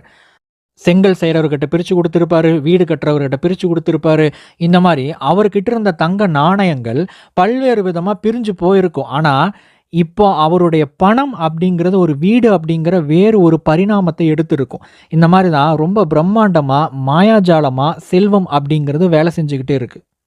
எங்கெல்லாம் மனிதர்களின் சக்தி வேகமாக செலவழிக்கப்படுகிறதோ, அங்கெல்லாம் செல்வம் வளர்கிறது அப்படின்னு அர்கத் சொல்லி முடிச்சாரு. உடனே ஒரு நண்பர் குறுக்கிட்டு, "சரிப்பா, நீ சொல்ற மாரி நாங்க வந்து வாலிபர்களும் கிடையாது. நாங்க ஒரு பைசா கூட சேர்த்து வைக்கல. இப்போ நாங்க எப்படி பணக்காரன் ஆகுறது? உங்கள மாரி நானும் எப்படி வர்றது? எங்களுக்கெல்லாம் என்ன யோசனை நீ சொல்ற?" அப்படின்னு கேட்டாரு. "அல்கமிஷ் எனக்கு என்ன யோசனை சொன்னாரோ, அதத்தான் நீங்களும் பின்பற்றணும்" அப்படின்னு அர்கத் சொன்னாரு. முதல்ல நீங்க சம்பாதிக்கிற அந்த பணத்திலிருந்து ஒரு பகுதிய உங்களுக்கே நீங்க வந்து கொடுத்துக்க ஆரம்பிக்கணும். 10ல ஒரு பகுதி அப்படிங்கிறது மிகவும் கம்மியான ஒரு விஷயம் தான். ஆனா, இத தவிர இன்னும் அதிகமா உங்கனால ஏதாவது பண்ண முடியும் அப்படின்னா, புத்திசாலித்தனமா எந்த அளவுக்கு உங்கனால சேமிக்க முடியுமோ, அந்த அளவுக்கு பணத்த சேமிக்கணும். அதோடு சேமிச்ச பணத்த பெருக்கிறதுக்கான முதலீடுகள்ல ஈடுபடணும். முதலீடுகள பண்ணும்போது ரொம்ப புத்திசாலித்தனமா, அதே சமயம் ரொம்ப ஜாக்கிரதையாகவும் நீங்க முதலீடு பண்ணணும். எதுல முதலீடு பண்ணுனா எனக்கு அதிகமான பணம் வரும் அப்படின்னு தெரிஞ்சு, அதுல நீங்க வந்து முதலீடு பண்ணணும். உங்களுடைய எதிர்காலத்த பத்தி நீங்க யோசிக்கணும். உங்களுடைய குடும்பத்த பத்தி நீங்க யோசிச்சு பார்க்கணும். அதோடு சரியான நபர்கள் கிட்ட இருந்து அட்வைஸ வந்து வாங்கிக்கணும். எல்லார்த்துக்கிட்ட இருந்தும் அட்வைஸ் வந்து வாங்கிட்டு இருக்கக்கூடாது. அதுக்கப்புறம் உங்களுடைய செலவுகள நீங்க கட்டுப்படுத்தி வாழ ஆரம்பிக்கணும். அதே சமயம் நீங்க வந்து கஞ்சனாகவும் இருக்கக்கூடாது அப்படின்னு அர்கத் அந்த கருத்துக்களை எல்லாம் அவருடைய நண்பர்களுக்கு சொல்லி முடிச்சாரு. அவருடைய நண்பர்களும் அவர்கிட்ட இருந்து விடைபெற்று வெளிய வர ஆரம்பிச்சாங்க. ஒவ்வொருத்தவங்களும் ஒவ்வொரு மாதிரி பேசிக்கிட்டாங்க. அர்கத் வந்து நல்ல பணக்காரர், நெறைய அறிவுரைகள நமக்கு சொன்னார் அப்படின்னு ஒரு நண்பர் சொன்னாரு. இன்னொருத்தர் சொன்னாரு, "அட போப்பா! அவரு சொன்ன அறிவுரை எல்லாமே எனக்கு முன்னாடியே தெரியும். இருந்தாலும் இவரு ஏதோ புதுசா ஏதாவது சொல்லுவாருன்னு பார்த்தா, இவரு ஒண்ணுமே சொல்லலையே" அப்படின்னு சொல்லிட்டு ஒவ்வொரு நண்பர்களும் பேசிக்கிட்டே வெளிய வந்தாங்க. பல மாதங்கள் அப்படியே கடந்து போக ஆரம்பிச்சது. இந்த நண்பர் கூட்டத்துல ஒரே ஒரு மனிதன் மட்டும் அர்க்கத்த திரும்ப வந்து வந்து அடிக்கடி சந்திக்க ஆரம்பிச்சாரு. நெறைய யோசனைகள் கேட்க ஆரம்பிச்சாரு. எந்தெந்த விஷயங்கள்ல முதலீடு பண்ணுனா நல்லது அப்படின்னு சொல்லிட்டு, அர்க்கத்தோட அறிவுரையின்படி சரியா முதலீடு பண்ண ஆரம்பிச்சாரு. அர்க்கத்தோட யோசனைகள அந்த மனிதன் ரொம்ப தீவிரமா, ரொம்ப ஆழமா எடுத்துக்கிட்டாரு. அதுக்கப்புறம் தான் அவருடைய வாழ்க்கையில ஒரு மிகப்பெரிய ஒரு திருப்புமுனை ஏற்பட்டுச்சு. "நீ சம்பாதிக்கும் பணத்தின் ஒரு பகுதியை உனக்காக வைத்துக்கொள்." பல மாதங்களுக்கு பிறகு பாபிலோன் நகரம் ஒரு மிகப்பெரிய ஒரு நெருக்கடிய சந்திக்க ஆரம்பிச்சது. அதுவரைக்கும் பாபிலோன் நகரத்துல அந்த அரசர் உருவாக்குன பல திட்டங்கள்ல அங்க இருக்கக்கூடிய மக்கள் எல்லாருமே வேலை செஞ்சு வந்ததுனால, அவங்க எல்லாத்துக்கும் போதுமான வருமானம் கிடைச்சுக்கிட்டு இருந்துச்சு. ஆனா, அந்த ப்ராஜெக்ட் முடிஞ்ச உடனேயே மக்களுக்கு அதிகமான வேலை இல்லாம போச்சு. அப்போ மக்கள் எல்லாருமே தவிக்க ஆரம்பிச்சாங்க. விவசாயிகள் அதிகமான உணவுகள உற்பத்தி பண்ணுனா கூட, அத வாங்குறதுக்கு நெறைய பேர்கிட்ட பணம் இல்ல. அப்போ ஏதோ ஒரு சில இடத்துல மட்டும் தான் வியாபாரம் அப்படிங்கிறது நடந்துட்டு இருந்துச்சு. பல இடங்கள்ல வியாபாரம் அப்படிங்கிறது தடைபட்டு போயிருந்துச்சு. இந்த நேரத்துல அந்த அரசர் அமைச்சர்கள கூப்பிட்டு ஒரு ஆலோசனை பண்றாரு. இதற்கப்புறம் என்ன நடந்துச்சு அப்படிங்கிறத அடுத்த பதிவுல பார்க்கலாம். பாபிலோன் நகரத்த புதுப்பிக்கணும் அப்படின்னு அதனுடைய மன்னர் விரும்பினாரு. அதற்காக பலதரப்பட்ட திட்டங்கள அவரு போட்டாரு. அதனால பாபிலோனில் இருக்கக்கூடிய மக்கள் எல்லாருமே சேர்ந்து பாபிலோன புதுப்பிக்கும்படியாக பலதரப்பட்ட கட்டிடங்கள உருவாக்க ஆரம்பிச்சாங்க. நெறைய மாற்றங்கள கொண்டு வர ஆரம்பிச்சாங்க. இந்த ப்ராஜெக்ட் வந்து ஒரு சில வருடங்களாக தொடர்ச்சியா போய்க்கிட்டே இருந்துச்சு. இதனால அங்க இருக்கக்கூடிய மக்கள் எல்லாருக்குமே சரியான ஒரு வேலைவாய்ப்பு இருந்துச்சு. இது மட்டும் இல்லாம அவங்களுக்கு சரியான ஒரு பண வரவும் இருந்துகிட்டே இருந்துச்சு. ஒரு சில வருடங்கள்ல அந்த வேலைகள் எல்லாமே முடிஞ்சிருச்சு. பாபிலோன் நகரம் முற்றிலுமாக புதுப்பிக்கப்பட்டுருச்சு. அதுக்கப்புறம் கொஞ்சம் கொஞ்சமா மக்கள் கிட்ட இருந்த பணம் எல்லாமே கரையத் தொடங்குச்சு. ஒரு சில மாதங்களிலேயே மக்களிடத்துல இருந்த பணம் அத்தனையும் கரைஞ்சு போனதுனால, திரும்ப மக்கள் வந்து பணத்த தேடி ஓட ஆரம்பிச்சாங்க. ஆனா, அவங்க கிட்ட பணம் இல்ல. அதற்கான போதுமான வேலை வாய்ப்புகள் இல்ல. நெறைய வியாபாரங்கள் வந்து முடக்கப்பட்டிருந்தது. நெறைய உணவுப் பொருட்கள வந்து விவசாயிகள் உற்பத்தி செஞ்சிருந்தாங்க. ஆனா, அத அதிக அளவுல வாங்குறதுக்கு மக்கள் கிட்ட பணம் இல்லாததுனால, அது ஒரு பக்கம் தேங்க ஆரம்பிச்சது. ஏதோ ஓரிரு மூலைகள்ல மட்டும் தான் 1, 2 தொழில்கள் அப்படிங்கிறது நடந்துட்டு இருந்துச்சு. ஆனா, மக்கள் வந்து பண திண்டாட்டத்துல ரொம்பவே வந்து கஷ்டப்பட்டுக்கிட்டு இருந்தாங்க. இந்த செய்தி பாபிலோன் மன்னனுடைய காதுக்கு வந்துச்சு. அப்ப பாபிலோன் மன்னன் உடனடியா அவருடைய அரசவைய கூட்டி, மற்ற அமைச்சர்களை எல்லாம் கூப்பிட்டு விசாரிக்க ஆரம்பிக்கிறார். என்ன நடக்குது? மக்கள் மத்தியில ஏன் பணப்புழக்கம் அப்படிங்கிறது கம்மியாயிருச்சு அப்படின்னு சொல்லிட்டு ஒரு கேள்விய வந்து கேட்டாரு. அதற்கு அமைச்சர்கள் என்ன பதில் சொன்னாங்கன்னா, மக்கள் கிட்ட இதுநாள் வரைக்கும் நீங்க குடுத்த வேலைவாய்ப்பின் காரணமா பணம் இருந்துச்சு. இப்போ அந்த வேலைவாய்ப்புகள் எல்லாமே முடிஞ்சிட்டதுனால, அவங்க கிட்ட இருந்த பணம் கொஞ்சம் கொஞ்சமாக கரைய ஆரம்பிச்சிருச்சு. இப்போ மக்களுக்கு சரியான வேலைவாய்ப்பும் இல்ல. அதனால அவங்களுக்கு போதுமான வருமானம் இல்ல அப்படின்னு சொல்லிட்டு, அமைச்சர்கள் மக்களுடைய நிலைய பத்தி மன்னர்கிட்ட சொன்னாங்க. அப்போ அந்த பணம் எல்லாம் எங்க போச்சு? அப்படின்னு பாபிலோனுடைய மன்னன் கேட்டாரு. அதற்கு அமைச்சர்கள் சொன்னாங்க, இந்த நகரத்துல நெறைய பணக்காரங்க இருக்கிறாங்க. இந்த பணங்கள் எல்லாம் அந்த பணக்காரங்க கிட்ட போய் தங்கிருச்சு அப்படின்னு ஒரு கருத்த சொன்னாங்க. அது மட்டும் இல்லாம, உண்மையாகவே அந்த பணக்காரங்க கிட்ட எல்லா பணமும் எப்படி போச்சுன்னா, பணத்த எப்படி சம்பாதிக்கணும், பணத்த எப்படி பெருக்கணும் அப்படிங்கிறது அவங்களுக்கு தெரிஞ்சதுனால தான் அந்த பணத்த வந்து அவங்கனால சம்பாதிக்க முடிஞ்சது அப்படிங்கிற ஒரு கருத்தையும் அமைச்சர்கள் மன்னர்கிட்ட சொன்னாங்க. அதற்கு மன்னர், "அப்படின்னா மக்கள் கிட்ட வந்து பணத்த எப்படி கையாளணும் அப்படிங்கிறது அவங்களுக்கு தெரியல அப்படிங்கிறது இதிலிருந்து நமக்கு நல்லா தெரியுது. அதனால நம்ம வந்து அவங்களுக்கு பணம் குடுத்தோம் அப்படின்னா, நிச்சயமா வந்து திரும்ப இதே நிலைமைய திரும்ப அவங்க உருவாக்குவாங்க. அதற்கு பதிலா பணம் சம்பாதிக்கிறது எப்படி அப்படின்னு சொல்லிட்டு அவங்களுக்கு நம்ம கத்துக் குடுத்தோம் அப்படின்னா, நிச்சயமா இதுக்கப்புறம் சம்பாரிக்கக்கூடிய பணத்த அவங்க வந்து பாதுகாப்பா வச்சுக்குவாங்க இல்லையா?" அப்படின்னு சொல்லிட்டு ஒரு யோசனையும் மன்னர் வந்து சொல்றாரு. அதற்கு அமைச்சர்கள் எல்லாருமே, "ஆமா, நிச்சயமா நீங்க சொல்ற யோசனை வந்து நல்ல யோசனை தான். நீங்க சொல்ற மாதிரி பணக்காரங்க கிட்டயே அத போய் கேட்கலாம். பணக்காரங்களுக்கு தான் எப்படி பணக்காரன் ஆகணுங்கிற யோசனைகள வந்து சொல்லத் தெரியும்." அப்படின்னு சொல்லிட்டு ஒரு முடிவு பண்றாங்க. சரி. அப்டின்னா, பாபிலோன்ல இருக்கக்கூடிய பணக்காரங்க கிட்டயே இந்த விஷயத்த போய் நம்ம கேட்கலாம். யாரு வந்து இந்த பணக்காரங்கள்லயே இந்த விஷயத்த சொல்லி தரக்கூடிய திறமைசாலி யாருன்னு கண்டுபிடிங்க அப்படின்னு அமைச்சர்கள் கிட்ட மன்னர் சொல்றாங்க. அதற்கு உடனடியா அமைச்சர்கள் ஒருத்தர் இருக்கிறாரு. அவர் பேரு வந்து அர்கத். அவரு தான் வந்து பாபிலோனிலேயே மிகப்பெரிய ஒரு பணக்காரன். அது மட்டும் இல்லாம, அவர் வந்து அவருடைய ஆரம்பம், அவருடைய தொடக்கம் அப்படிங்கிறது அவரும் ஒரு ஏழையா தான் இருந்தாரு. ஆனா, அவருடைய விடாமுயற்சியினால, கடின உழைப்பால மிகப்பெரிய ஒரு பணக்காரனா உயர்ந்திருக்கிறாரு. அவர புடிச்சோம் அப்டின்னா, நீங்க கேட்கிற அத்தன தகவல்களும் நமக்கு வந்து கிடைச்சிடும் அப்டின்னு சொல்லிட்டு, அறிவுரைகள வந்து மன்னர்கிட்ட அமைச்சர்கள் சொல்றாங்க. உடனே அப்டின்னா, அவர கூட்டிட்டு வாங்கன்னு சொல்லிட்டு மன்னரும் உத்தரவிடுறாரு. அடுத்த நாள் காலை அர்கத் மன்னர பார்க்கறதுக்கு கிளம்பி போறாரு. பாபிலோனுடைய மன்னன வந்து அர்கத் சந்திக்கிறாரு. அதுக்கப்புறம் வந்து அர்கத்த வந்து நல்லா நலம் விசாரிக்கிறாரு, வரவேற்கிறாரு. அதுக்கப்புறம் மன்னர் வந்து பேசத் தொடங்குறாரு. "நீங்க உண்மையாகவே நீங்க பணக்காரன் ஆகறதுக்கு முன்னாடி ஏழையா இருந்தீங்களா?" அப்படின்னு வந்து கேட்டாரு. அதற்கு, "ஆமா, நான் வந்து ஏழையா இருந்தேன். நான் வந்து பணக்காரன் ஆகணும் அப்படிங்கிற எண்ணம் மட்டும் தான் எனக்கு இருந்துச்சே தவிர, இத தவிர என்கிட்ட எதுவுமே இல்ல. இத வச்சு தான் நான் வந்து ஆரம்பிச்சேன்." அப்படின்னு ஒரு கருத்த வந்து சொன்னாரு.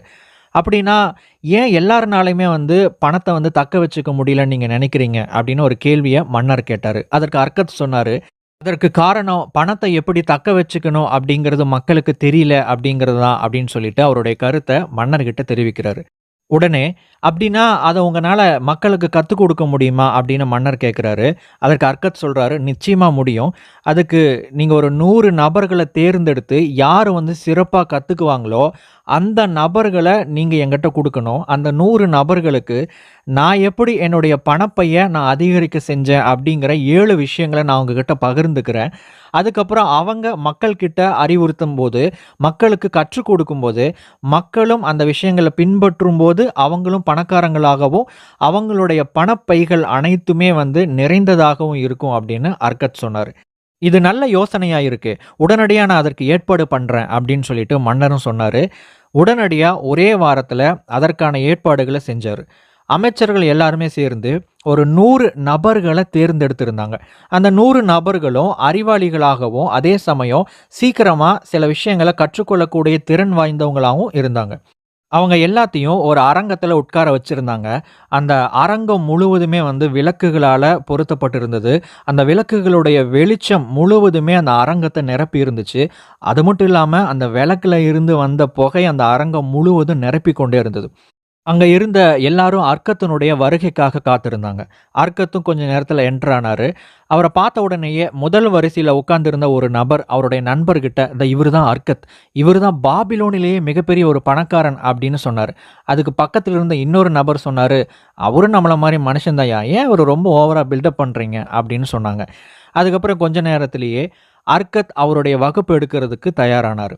முதல் வரிசையில உட்கார்ந்திருந்த ஒரு நபர பார்த்து, "நண்பரே, பிழைப்பதற்கு நீங்கள் என்ன செய்து கொண்டிருக்கிறீர்கள்?" அப்படின்னு ஒரு கேள்வி கேட்டாரு. அதற்கு அந்த மனிதன் எழுந்திருந்து, "நான் வந்து களிமண் ஏடுகளால பிரதி எடுக்கக்கூடிய வேலைய நான் செஞ்சுகிட்டு இருக்கிறேன்" அப்படின்னு சொன்னாரு.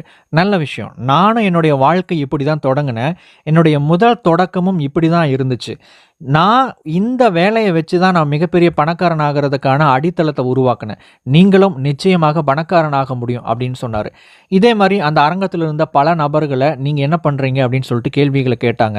அதற்கு அவர் சொன்ன பதில்களுக்கு எல்லாமே அர்க்கத்து திரும்ப ஒரு பதிலாக, "நிச்சயமா உங்கனால பணக்காரனாக முடியும். நிச்சயமா உங்கனால செல்வத்த குவிக்க முடியும்" அப்படிங்கிற கருத்துக்கள வந்து சொல்லிக்கிட்டே வந்தாரு. அதுக்கப்புறம் கடைசியா அவருடைய வகுப்புக்கு ஆயத்தமானாரு. அர்க்கத் தன்னுடைய குரலை உயர்த்தி மக்கள பார்த்து, "என்னுடைய அன்பான மாணவர்களே, இன்னைக்கு பணம் சம்பாரிப்பதற்கு எக்கச்சக்கமான தொழில் வாய்ப்புகளும், வேலை வாய்ப்புகளும் இருக்கு. அவங்க என்னென்ன விதமான தொழில்களோ அல்லது வேலைகள் செஞ்சுகிட்டு இருக்கிறாங்களோ, அதற்கு தகுந்த வருமானம் அவங்களுக்கு கிடைச்சிட்டு இருக்கும் இல்லைங்களா?" அப்படின்னு கேட்டாரு. அதற்கு எல்லாம் ஆமா அப்படின்னு பதில் சொன்னாங்க. ஒவ்வொருத்தருக்கும் அவங்களுடைய வளமான வாழ்க்கைய உருவாக்கணும் அப்படின்னு சொல்லிட்டு அவங்களுடைய மனதுல ஒரு ஆசை இருக்கும். அதற்கு அவங்க புதுசா ஏதாவது ஒரு தொழில பண்ணணும் அப்படின்னுலாம் அவசியம் இல்ல. அவங்க ஏற்கனவே என்ன ஒரு தொழில்ல இருக்கிறாங்களோ, அந்த தொழில அடிப்படையா வச்சே அவங்களுடைய இலக்குகள அடைவதற்கான பாதைய வகுத்துக் கொள்ள முடியும். அதுதான் புத்திசாலித்தனமும் கூட அப்படின்னு ஒரு கருத்த சொன்னாரு. அதற்கு மக்கள் எல்லாரும் அந்த கருத்துக்கள ஏத்துக்கிட்டாங்க. இந்த கூட்டத்தில இருந்த ஒரு நபர பார்த்து கை காமிச்சு, "நண்பரே, நீங்க என்ன வேலை பண்ணிக்கிட்டு இருக்கிறீங்க?" அப்படின்னு அர்க்கத் கேட்டாரு. அதற்கு அந்த மனிதன் எழுந்திருந்து, "நான் ஒரு முட்டை வியாபாரி" அப்படின்னு சொன்னாரு. அப்ப நான் ஒரு கேள்வி கேட்கிறேன், அதுக்கு பதில் சொல்லுங்க. நீங்க தினமும் காலை நேரத்தில 10 முட்டைகள உங்களுடைய முட்டை கூடையில வைக்கிறீங்க. அன்னைக்கு சாயந்தர வேளையில 9 முட்டைகள மட்டும் எடுத்துட்டு 1 முட்டைய நீங்க மிச்சம் வைக்கிறீங்க. இதே மாரி நீங்க தொடர்ந்து ஒவ்வொரு நாளும் பண்ணிக்கிட்டே இருந்தா, கடைசியில என்ன ஆகும் அப்படின்னு ஒரு கேள்வி கேட்டாரு. அதற்கு அந்த முட்டை வியாபாரி, "அந்த கூடை முழுவதும் முட்டைகளால் நிரம்பிவிடும்" அப்படின்னு சொன்னாரு. "சரிதான். இதத்தான் நீங்களும் செய்யணும்" அப்படின்னு சொன்னாரு. உங்களுக்கு வருமானமாக 10 நாணயங்கள் வருது அப்படின்னா, அதுல 9 நாணயங்கள உங்களுடைய செலவுக்காக எடுத்துக்கணும். அதுல 1 நாணயத்த உங்களுக்காக நீங்க மிச்சப்படுத்தி வச்சுக்கணும் அப்படின்னு சொன்னாரு. இப்படி நீங்க செஞ்சுக்கிட்டே வரும்போது, உங்களுடைய பணப்பையின் எடை அதிகமாகும். அதாவது உங்ககிட்ட இருக்கக்கூடிய நாணயங்களுடைய எண்ணிக்கை அதிகமாயிட்டே போகும். உங்களுடைய வருமானத்துல 10ல ஒரு பகுதிய நீங்க சேமிக்க ஆரம்பிக்கணும். இதுதான் வந்து முதல் படி. இப்போ நான் அந்த முட்டை வியாபாரிய வச்சு சொன்ன இந்த எடுத்துக்காட்ட யாராவது ஏளனமா நினைக்கலாம். ஆனா அப்படி நினைக்காதீங்க. நீங்க செல்வ செழிப்பான நிலைமைய உருவாக்கணும் அப்படின்னா, இதுதான் அதற்கான முதல் படி. அது மட்டும் இல்லாம, "இதுதான் எனக்கு தெரியுமே" அப்படின்னு நீங்க யாராவது இந்த கூட்டத்தில இருக்கக்கூடிய நபர்கள் நினைக்கலாம். தெரியும் அப்படிங்கிறது இங்க முக்கியம் இல்ல. நீங்க அத உங்களுடைய வாழ்க்கையில கடைபிடிக்கிறீங்களா அப்படிங்கிறது தான் முக்கியம். நீங்க ஒவ்வொரு மாதமும் உங்களுடைய வருமானத்துல 10ல ஒரு பகுதிய நீங்க வந்து சேமிச்சுட்டு வர்றீங்களா அப்படிங்கிறது தான் வந்து முக்கியம். அப்போ உங்களுக்கு ஒன்று தெரியும் அப்படின்னு சொல்லிக்கிட்டு அத நீங்க செய்யல அப்படின்னா, அது உங்களுக்கு எதுவும் தெரியாது அப்படிங்கிறத தான் காமிக்குது அப்படின்னு அர்க்கத் சொன்னாரு. 10ல ஒரு பகுதி பணத்த நீங்க சேமிக்கிறதுனால, அந்த பணம் உங்களுக்கு உங்களுடைய செலவுகளுக்கு போதுமானதாக இருக்காது அப்படின்னு இங்க இருக்கிற யாராவது நினைக்கலாம். ஆனா, அது உண்மை இல்ல. செல்வ செழிப்பான நிலைமைய உருவாக்குறதுக்கு நான் பயன்படுத்தின முதல் விதி இதுதான். இங்கிருந்து தான் நான் ஆரம்பிச்சேன். எனக்கு வருமானமா வரக்கூடிய நாணயங்கள என்னுடைய பணப்பையில நான் போட்டு வைப்பேன். நான் அந்த பணத்த எடுக்கும்போது 10ல ஒரு பகுதிய அந்த பணப்பையில நான் விட்டுருவேன். அது மட்டும் இல்லாம அந்த 10ல 9 பகுதி எடுத்து நான் செலவு பண்ணுவேன். இதனால எனக்கு ஒரு ஆச்சரியமான ஒரு விஷயம் நடந்துச்சு. அது என்னன்னா, என்னால என்னுடைய செலவுகள கஷ்டப்படாம செய்ய முடிஞ்சது. ரொம்ப கைய புடிக்கிற அளவுக்கு எனக்கு வந்து பண நெருக்கடி இல்லாம இருந்துச்சு. அதே சமயம் என்னுடைய பணப்பையோட எடை அதிகமாயிட்டே போச்சு.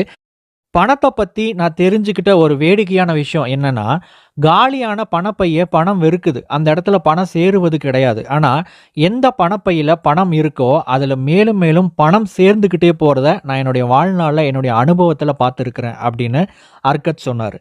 அது மட்டும் இல்லாம எல்லாருக்கும் 2 வாய்ப்புகள் இருக்கிறதா நெனச்சுக்கோங்க. முதல் வாய்ப்புல நல்ல பகட்டான உடை, ஆடம்பரமான நகைகள், நெறைய ருசியான விருந்து, இந்த மாதிரியான விஷயங்கள்ல வந்து பங்கேற்கலாம் அப்படின்னு முதல் வாய்ப்பும், 2வது வாய்ப்பு நிறைய முதலீடுகள தரக்கூடிய நல்ல முதலீடுகள், அதோடு நெறைய சொத்துக்கள் இதெல்லாம் இருக்குன்னு வச்சுக்கோங்க. இந்த 2ல நீங்க எத தேர்ந்தெடுப்பீங்க? நான் சொன்ன முதல் விஷயம் அப்படிங்கிறது, உங்களுடைய பணப்பையில இருந்து பணத்த எடுக்க ஆரம்பிச்சீங்கன்னா, உங்களுக்கு கிடைக்கும். ஆனா, அது சீக்கிரமாவே முடிஞ்சிடும். ஆனா, நீங்க பணப்பையில பணத்த விட்டு வைக்க ஆரம்பிச்சீங்கன்னா, இந்த 2வது வாய்ப்பு நிச்சயமாக உங்களுக்கு வரும்.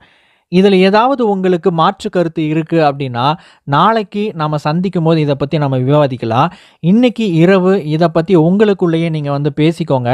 நாளைக்கு நம்ம தொடர்ச்சியா அடுத்த பாடத்த நம்ம கவனிக்கலாம் அப்படின்னு சொல்லிட்டு, அர்கத் அங்கிருந்து கிளம்பி போனாரு. மாணவர்கள் எல்லாரும் அவங்களுக்குள்ள இந்த கருத்துக்கள வந்து பேசிக்க ஆரம்பிச்சுட்டாங்க. பலவிதமான கருத்துக்கள வந்து தெரிவிக்க ஆரம்பிச்சாங்க. கொஞ்சம் கொஞ்சமா அங்க இருந்த மாணவர்கள் எல்லாருமே வந்து கலைஞ்சு போக ஆரம்பிச்சாங்க. அவங்க கலைஞ்சு போகும்போது, அவங்களுக்குள்ள ஏதோ ஒரு உற்சாகம் இருக்கிறத உணர்ந்தாங்க. அது மட்டும் இல்லாம, அடுத்த நாள் வகுப்புக்காக அவங்க காத்திருக்கிறத அவங்களுடைய பேச்சுவார்த்தைகளால புரிஞ்சுக்க முடிஞ்சது. அவங்க எல்லாருமே வந்து கலைஞ்சு போகும்போது, அடுத்த நாள் வகுப்புக்காக அவங்க ஒரு எதிர்பார்ப்போடு தான் அங்கிருந்து கலைஞ்சு போனாங்க. அர்கத் தன்னுடைய 2வது நாள் வகுப்பு தொடங்கி இருந்தாரு. அவர் இப்படி ஆரம்பிச்சாரு. நான் இங்க வந்தபோது உங்கள நெறைய பேர் என்கிட்ட வந்து விவாதம் பண்ணீங்க. நான் சம்பாதிக்கக்கூடிய அந்த வருமானமானது என்னுடைய செலவுகளுக்கே போதுமானதாக இல்லாதப்போ, நான் எப்படி 10ல ஒரு பகுதிய சேமிக்க முடியும்? அப்படின்னு சொல்லிட்டு நீங்க நெறைய கேள்விகள என்னிடத்துல வந்து கேட்டீங்க. இங்க இருக்கிற எத்தனை பேர்கிட்ட கனமற்ற பணப்பை இருக்குது? அப்படின்னு ஒரு கேள்விய அர்கத் அந்த கூட்டத்த பார்த்து கேட்டாரு. அந்த கூட்டத்துல இருக்கிற அத்தன பேருமே கைகள வந்து தூக்குனாங்க. இங்க ஒரு வேடிக்கையான விஷயத்த கவனிங்க. எல்லாரும் ஒரே மாதிரி சம்பாதிக்கிறது இல்ல. ஒரு சிலருக்கு பெரிய குடும்பங்கள் இருக்கும். செலவுகள் அதிகமாக இருக்கும். ஒரு சிலருக்கு வந்து தனி குடும்பமாக இருக்கும். செலவுகள் குறைவாக இருக்கும். ஆனா, ஒரு விஷயம் எல்லாத்துக்கும் பொதுவாக இருக்கு. அது என்னன்னா, உங்க எல்லாருடைய பணப்பைகளும் ஒரே மாதிரி தான் இருக்கு.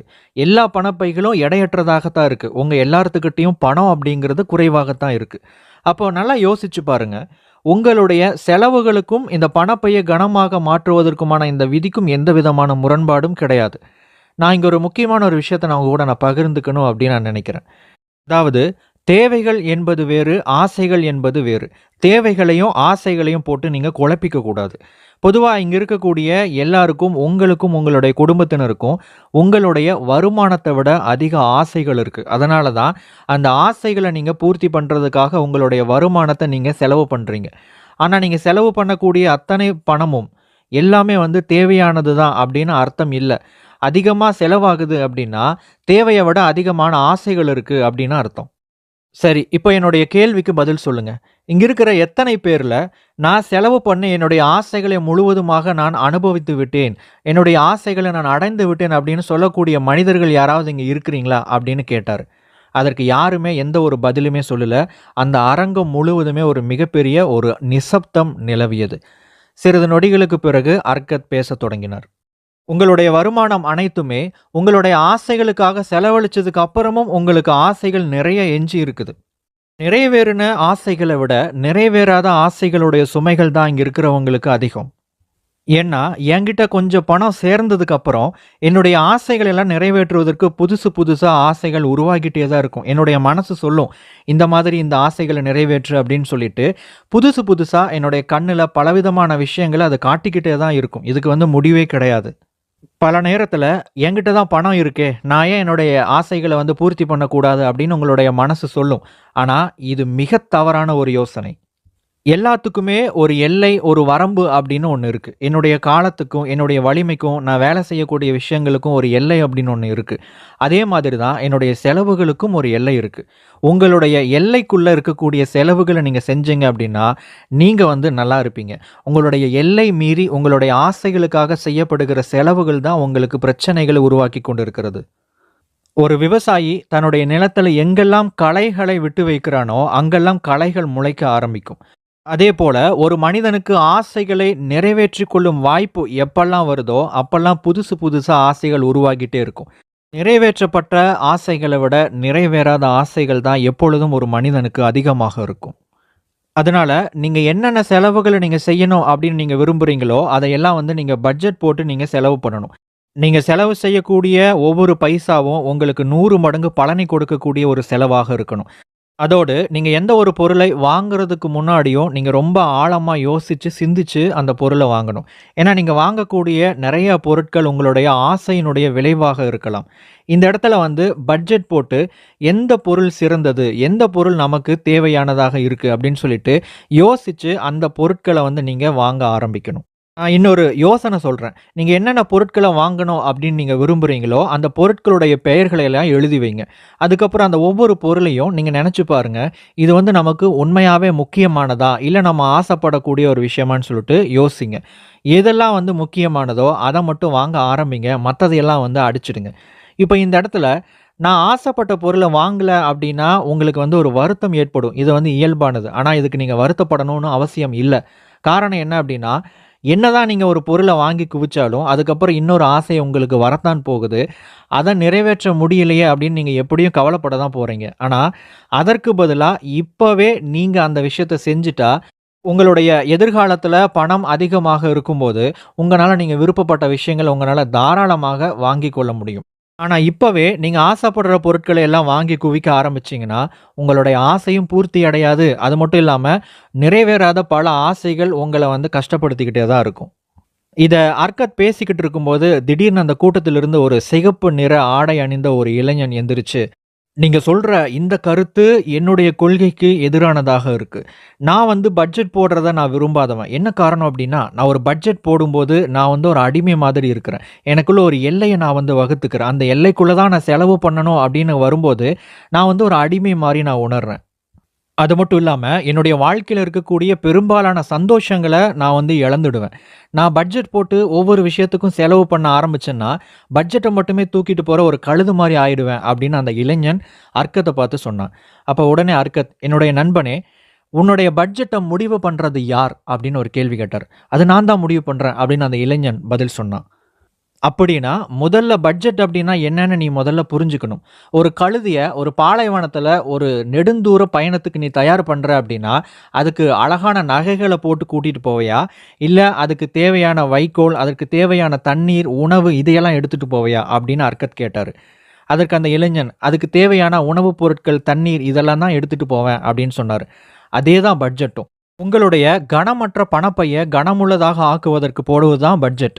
அதோடு இந்த பட்ஜெட் அப்படிங்கிறது உங்களுடைய ஆசை எது, உங்களுடைய விருப்பம் எது, அதோடு உங்களுக்கு எது தேவை அப்படிங்கிறத பிரிச்சு பார்க்கறதுக்கு உதவி செய்யும். அது மட்டும் இல்ல, உங்களுடைய உள்ளார்ந்த உண்மையான விருப்பம் எது, மேலான ஆசைகள் எது அப்படின்னு உங்களுடைய ஆசைகளையே பிரிச்சு பார்க்கறதுக்கு உதவி செய்யக்கூடியது தான் இந்த பட்ஜெட். நீங்க ஒவ்வொரு முறையும் செலவு பண்ணும்போது, அந்த பட்ஜெட்ட போட்டு, நீங்க இதுக்கு முன்னாடி 10ல ஒரு பகுதிய சேமிச்சிருப்பீங்க. அதுல மிச்சம் இருக்கக்கூடிய 9 பகுதிய வந்து உங்களுடைய செலவுகளுக்காக எடுத்துக்கணும். அது மட்டும் இல்லாம, அந்த செலவுகள் உங்களுடைய பட்ஜெட்ல இருந்து எது உங்களுக்கு முக்கியமானதாக, தேவையானதாக இருக்கோ, எது உங்களுடைய உள்ளார்ந்த விருப்பமாக இருக்கோ, அதுக்கு மட்டும் நீங்க செலவு பண்ணணும். இந்த மாதிரி நீங்க செஞ்சுட்டு வந்தீங்க அப்படின்னா, பணத்த உங்கனால கட்டுப்படுத்த முடியும். எப்போ உங்கனால பணத்த கட்டுப்படுத்த முடியுதோ, அப்ப இருந்து உங்கனால செல்வத்த சேர்க்க ஆரம்பிக்க முடியும். எப்போ நீங்க செல்வத்த சேர்க்க ஆரம்பிக்கிறீங்களோ, அப்போ உங்கனால ஒரு வளமான ஒரு வாழ்க்கைய வாழ முடியும். இதுதான் கனமற்ற பர்ஸ கனமாக்குவதற்கான 2வது ஆலோசனை. நாளைய வகுப்புல 3வது ஆலோசனையோடு நான் உங்கள சந்திக்கிறேன் அப்படின்னு சொல்லிட்டு, அந்த கூட்டத்திலிருந்து விடைபெற்றார் அர்கத். 3வது நாள் வகுப்பு ஆரம்பமானது. அர்கத் அரங்கத்துக்குள்ள நுழையும்போது, அங்கிருந்த எல்லாருமே தங்களுக்குள்ள ஏதோ பேசிக்கிட்டே இருந்தாங்க. அதனால அந்த அரங்கம் முழுவதுமே ஒரு சப்தத்தினால நிரம்பி இருந்தது. உடனே மேடையினுடைய மையப்பகுதிக்கு அர்கத் போய் நின்னாரு. எல்லாத்தையும் பார்க்க ஆரம்பிச்சாரு. உடனே தங்களுக்குள்ள பேசிக்கிட்டு இருந்தத நிறுத்திட்டு, எல்லாரும் அர்கத்த கவனிக்க ஆரம்பிச்சாங்க. அப்ப திடீர்னு மழை பெஞ்சு ஓஞ்ச மாரி ஒரு மிகப்பெரிய ஒரு அமைதி அந்த அரங்கம் முழுவதும் நிரம்பி இருந்தது. உடனே அர்கத் பேசத் தொடங்கினார். "நான் உங்ககிட்ட ஒரு கேள்வி கேட்கிறேன். என்னை ஏன் எல்லாரும் பணக்காரன் அப்படின்னு சொல்றாங்க அப்படின்னு தெரியுமா?" அப்படின்னு ஒரு கேள்வி கேட்டார். அப்போ அந்த அரங்கத்தில் இருக்கக்கூடிய பல பேர், "உங்ககிட்ட நெறைய பணம் இருக்கு அதனால தான்" அப்படின்னு ஒரு பதில் சொன்னாங்க. "வேறு ஏதாவது பதில் இருக்குதா?" அப்படின்னு கேட்டாரு. நெறைய நபர்கள் ஒவ்வொரு பதிலா சொல்லிக்கிட்டே இருந்தாரு. அப்போ அந்த கூட்டத்திலிருந்து திடீர்னு ஒரு சப்தம் கேட்டுச்சு. "உங்களுக்கு அதிகமான பலவிதமான வருமானம் இருக்கு. அதனால தான் நீங்க பணக்காரன்" அப்படின்னு சொல்லிட்டு ஒரு சத்தம் கேட்டது. உடனே அர்க்கத் அந்த கூட்டத்த பார்த்து, "யார் இந்த பதில சொன்னது?" அப்படின்னு சொன்னாரு. அதற்கு பச்சை நிறத்தில உடை அணிந்திருந்த ஒரு நபர் தன்னுடைய கைய உயர்த்தினார். "மிகச் சரியாக சொன்னீர்கள் நண்பரே" அப்படின்னு சொல்லிட்டு அந்த நபர வந்து பாராட்டினார். கனமற்ற பணப்பையே கனமுள்ளதாக ஆக்குவதற்கான 3வது ஆலோசனைய நான் இப்போ உங்க கூட பகிர்ந்துக்கிறேன். இதுவரைக்கும் நாம பார்த்த ஆலோசனைகள்ல, உங்களுடைய வருமானத்தில 10ல ஒரு பகுதிய சேமிக்கணும் அப்படின்னு நம்ம பார்த்தோம். 2வது உங்களுடைய செலவுகள கட்டுப்படுத்தணும் அப்படின்னு பார்த்தோம். இந்த 2 செயல்கள செய்ய ஆரம்பிச்சீங்க அப்படின்னா, உங்களுடைய பணப்பை கணக்க ஆரம்பிக்கும். உங்களுடைய பணப்பையில கொஞ்சம் பணம் சேர்ந்த உடனேயே உங்களுக்கு மனசுக்கு கொஞ்சம் நிம்மதியாவும், சந்தோஷமாவும் இருக்கும். ஆனா, அந்த பணம் உங்களுக்கு மேலும் மேலும் பணத்த கொடுக்காது. அது மேலும் மேலும் சம்பாதிக்காது. அப்போ உங்களுடைய பணத்த நீங்க வேலை செய்ய வைக்கணும். அதாவது முதலீடு பண்ணணும். என்னுடைய முதலீட்டு அனுபவத்த பத்தி சொல்லணும் அப்படின்னா, என்னுடைய முதல் அனுபவமே வந்து மிகப்பெரிய ஒரு தோல்வியில தான் முடிஞ்சது. நான் சம்பாதித்த அத்தன பணத்தையும் நான் இழந்துட்டேன். அத பத்தி பின்னாடி உங்ககிட்ட அந்த கதைய நான் சொல்றேன். ஆனா, அதற்கு பிறகு நான் செஞ்ச ஒரு முதலீடு, என்ன வந்து என்னுடைய பொருளாதார வாழ்க்கையில ஒரு படி என்ன மேல கொண்டுட்டு போச்சு. அது என்னன்னா, அக்கார் என்னும் கேடயம் செய்யக்கூடிய மனிதனுக்கு நான் கடன் கொடுத்தது தான் என்னுடைய புத்திசாலித்தனமான, வெற்றிகரமான ஒரு முதலீடு. அவர் வந்து வெளிநாடுகளுக்கு போய், அங்க இருக்கக்கூடிய வெண்கலங்கள கப்பல் வழியாக ஏத்திட்டு இங்க வருவார். அப்போ அவர்கிட்ட போதுமான பணம் இல்லாம இருந்துச்சு. அதற்கு ஈடா என்கிட்ட இருக்கக்கூடிய பணத்த நான் அவருக்கு வட்டிக்காக பணம் குடுத்தேன். அவர் சக்சஸ்ஃபுல்லா அந்த பிசினஸ பண்ணி முடிச்சுட்டு, திரும்ப வந்து எனக்கு வட்டியோட திரும்ப அந்த பணத்தையும் வந்து குடுத்தாரு. எனக்கு ரொம்ப சந்தோஷமா இருந்துச்சு. அது மட்டும் இல்லாம அவருடைய தொழிலும் ரொம்ப லாபகரமாகவே போயிட்டு இருந்துச்சு. அதுக்கப்புறம் தொடர்ச்சியா நான் அவருக்கே வந்து பலமுறை பணம் கொடுக்க ஆரம்பிச்சேன். காரணம் என்ன அப்படின்னா, அவர் வந்து நல்ல ஒரு தொழில் செய்யக்கூடிய நபர் மட்டும் இல்ல, நல்ல ஒரு மரியாதைக்குரிய ஒரு நபரும் கூட. அப்போ நெறைய நம்பகத்தன்மை அவர்கிட்ட நான் பார்த்ததுனால, நான் தொடர்ச்சியா அவருக்கு பணத்த வந்து கொடுத்துக்கிட்டே இருந்தேன். அவரும் வந்து அவருடைய தொழில சக்சஸ்ஃபுல்லா பண்ணி முடிச்சதுக்கப்புறம், எனக்கு திரும்ப அந்த அசலையும், எனக்கு அந்த வட்டியும் திரும்ப கொடுப்பார். இதுல ஒரு மனநிறைவான ஒரு விஷயம் என்ன அப்படின்னா, நான் குடுத்த பணம் திரும்ப என்னுடைய பணப்பைக்கே திரும்ப வர்றது தான். அது மட்டும் இல்லாம, அந்த பணம் மட்டும் கிடையாது. அதோடு சேர்த்து இன்னும் நெறைய பணங்கள அது கூட கூட்டிட்டு வந்தது தான் இதுல விசேஷமான ஒரு விஷயம். என் மாணவர்களே, நான் உங்களுக்கு ஒன்றை சொல்லப் போகிறேன். ஒரு மனிதனுடைய செல்வம் அப்படிங்கிறது அவனுடைய பணப்பையில இருக்கக்கூடிய அந்த பணம் கிடையாது. ஆனா, அவன் அந்த பணத்த வச்சு உருவாக்கின அந்த வருமானம் அப்படிங்கிறது. எந்த அளவுக்கு ஒரு மனிதன் பலவிதமான வருமானங்கள உருவாக்கி அத நிர்வகிக்கிறானோ, அந்த அளவுக்கு அவனுக்கு செல்வம் அப்படிங்கிறது சேர்ந்து கொண்டே போகும். எனக்கு பெரிய வருமானம் வந்து கொண்டே இருக்குது. அதனால தான் எல்லாருமே என்ன பணக்காரன் அப்படின்னு சொல்றாங்க. அக்காரிடத்துல நான் வந்து பணத்தை எப்படி கையாளணும், பணத்தை எப்படி பெருக்கணும் அப்படிங்கிற அந்த லாபகரமான முதலீட்டுல நான் கத்துக்கொண்டதுனால, அதே விஷயத்த நான் தொடர்ச்சியா பண்ண ஆரம்பிச்சேன். பலமுறை இதே மாதிரி அவருக்கு கடன் குடுத்தேன். அது மட்டும் இல்லாம இன்னும் நெறைய முதலீடுகள நான் ஈடுபட்டேன். இதனால என்னாச்சு அப்படின்னா, என்னுடைய வருமானம் பல விதத்திலயும் நெறைய வந்து பெருக ஆரம்பிச்சது. நான் குடுத்த தங்கம் எல்லாம் எனக்கு வந்து பல மடங்கா என்கிட்டயே திரும்பி வர ஆரம்பிச்சது. என் மாணவர்களே, பணமற்ற கணப்பையே பணமுள்ளதாக மாற்றுவதற்கான 3வது ஆலோசனை இதுதான். உங்ககிட்ட இருக்கக்கூடிய ஒவ்வொரு பணத்தையும் நீங்கள் முதலீடு செய்ய வேண்டும். அதன் மூலமாக உங்ககிட்ட இருக்கிற ஒவ்வொரு பணத்தையும் இன்னொரு பணத்தை சம்பாதிக்க வைக்க வேண்டும். இப்படி நீங்க செஞ்சுக்கிட்டே வந்தீங்க அப்படின்னா, உங்களுடைய பணப்பை அதிகமாக ஆரம்பிக்கும். இதுக்கு முன்னாடி சேமிப்பின் மூலமாக உங்களுடைய பணப்பையே கனமுள்ளதாக நீங்க மாத்தியிருப்பீங்க. ஆனா, இந்த முதலீடு அப்படிங்கிறது உங்களுடைய பணப்பையே மேலும் அதிகமாக கனமுள்ளதாக மாற்றும். இதுதான் வந்து உங்களுக்கு நிரந்தரமான செல்வத்தை கொடுக்கக்கூடிய ஒரு முக்கியமான ஒரு வழி. அதனால நீங்க எல்லாரும் இத பின்பற்றுங்க. நிச்சயமா செல்வம் அப்படிங்கிறது உங்களிடத்துல பெருகிக் கொண்டே இருக்கும் அப்படின்னு சொல்லிட்டு 3வது நாள் வகுப்ப அர்க்கத் முடிச்சுட்டு கிளம்ப ஆரம்பிச்சாரு. வழக்கம் போல 4வது நாள் வகுப்பு ஆரம்பமானது. அர்க்கத் என்ன சொல்லப் போறாரு அப்படிங்கிறத கேட்கறதுக்காக அந்த கூட்டத்தில் இருந்த அந்த 100 பேரும் ரொம்ப ஆர்வமா உட்கார்ந்திருந்தாங்க. அப்போ அந்த கூட்டத்தில் இருந்த ஒரு நபர பார்த்த அர்க்கத், "நான் உங்களிடத்துல ஒரு கேள்வி கேட்கிறேன் நண்பரே. நீங்க பணத்த செலவு மட்டும் பண்ணாம, வேற எந்தெந்த விதத்துல நீங்க பணத்த பயன்படுத்துவீங்க?" அப்படின்னு ஒரு கேள்வி கேட்டாரு. அந்த நபரும் எழுந்திருந்து ஒரு சில நிமிடங்கள் யோசிச்சு, "நான் பணத்த முதலீடு பண்ணுவேன், பணத்த சேமிப்பேன், அதுக்கப்புறம் யாருக்காவது கடன் கொடுப்பேன்" அப்படின்னு பதில் சொன்னாரு. "மிகச் சரியாக சொன்னீர்கள் நண்பரே" அப்படின்னு சொல்லிட்டு, நான் முதல் வகுப்புல நான் உங்க கூட என்னுடைய ஒரு கதைய நான் பகிர்ந்துக்கிறேன்னு சொல்லியிருந்தேன். எத்தன பேருக்கு ஞாபகம் இருக்குன்னு தெரியல. என்னுடைய முதல் முதலீட்ல நான் எப்படி முட்டாள்தனமாக நடந்துக்கிட்டேன் அப்படிங்கிறது தான் அந்த கத.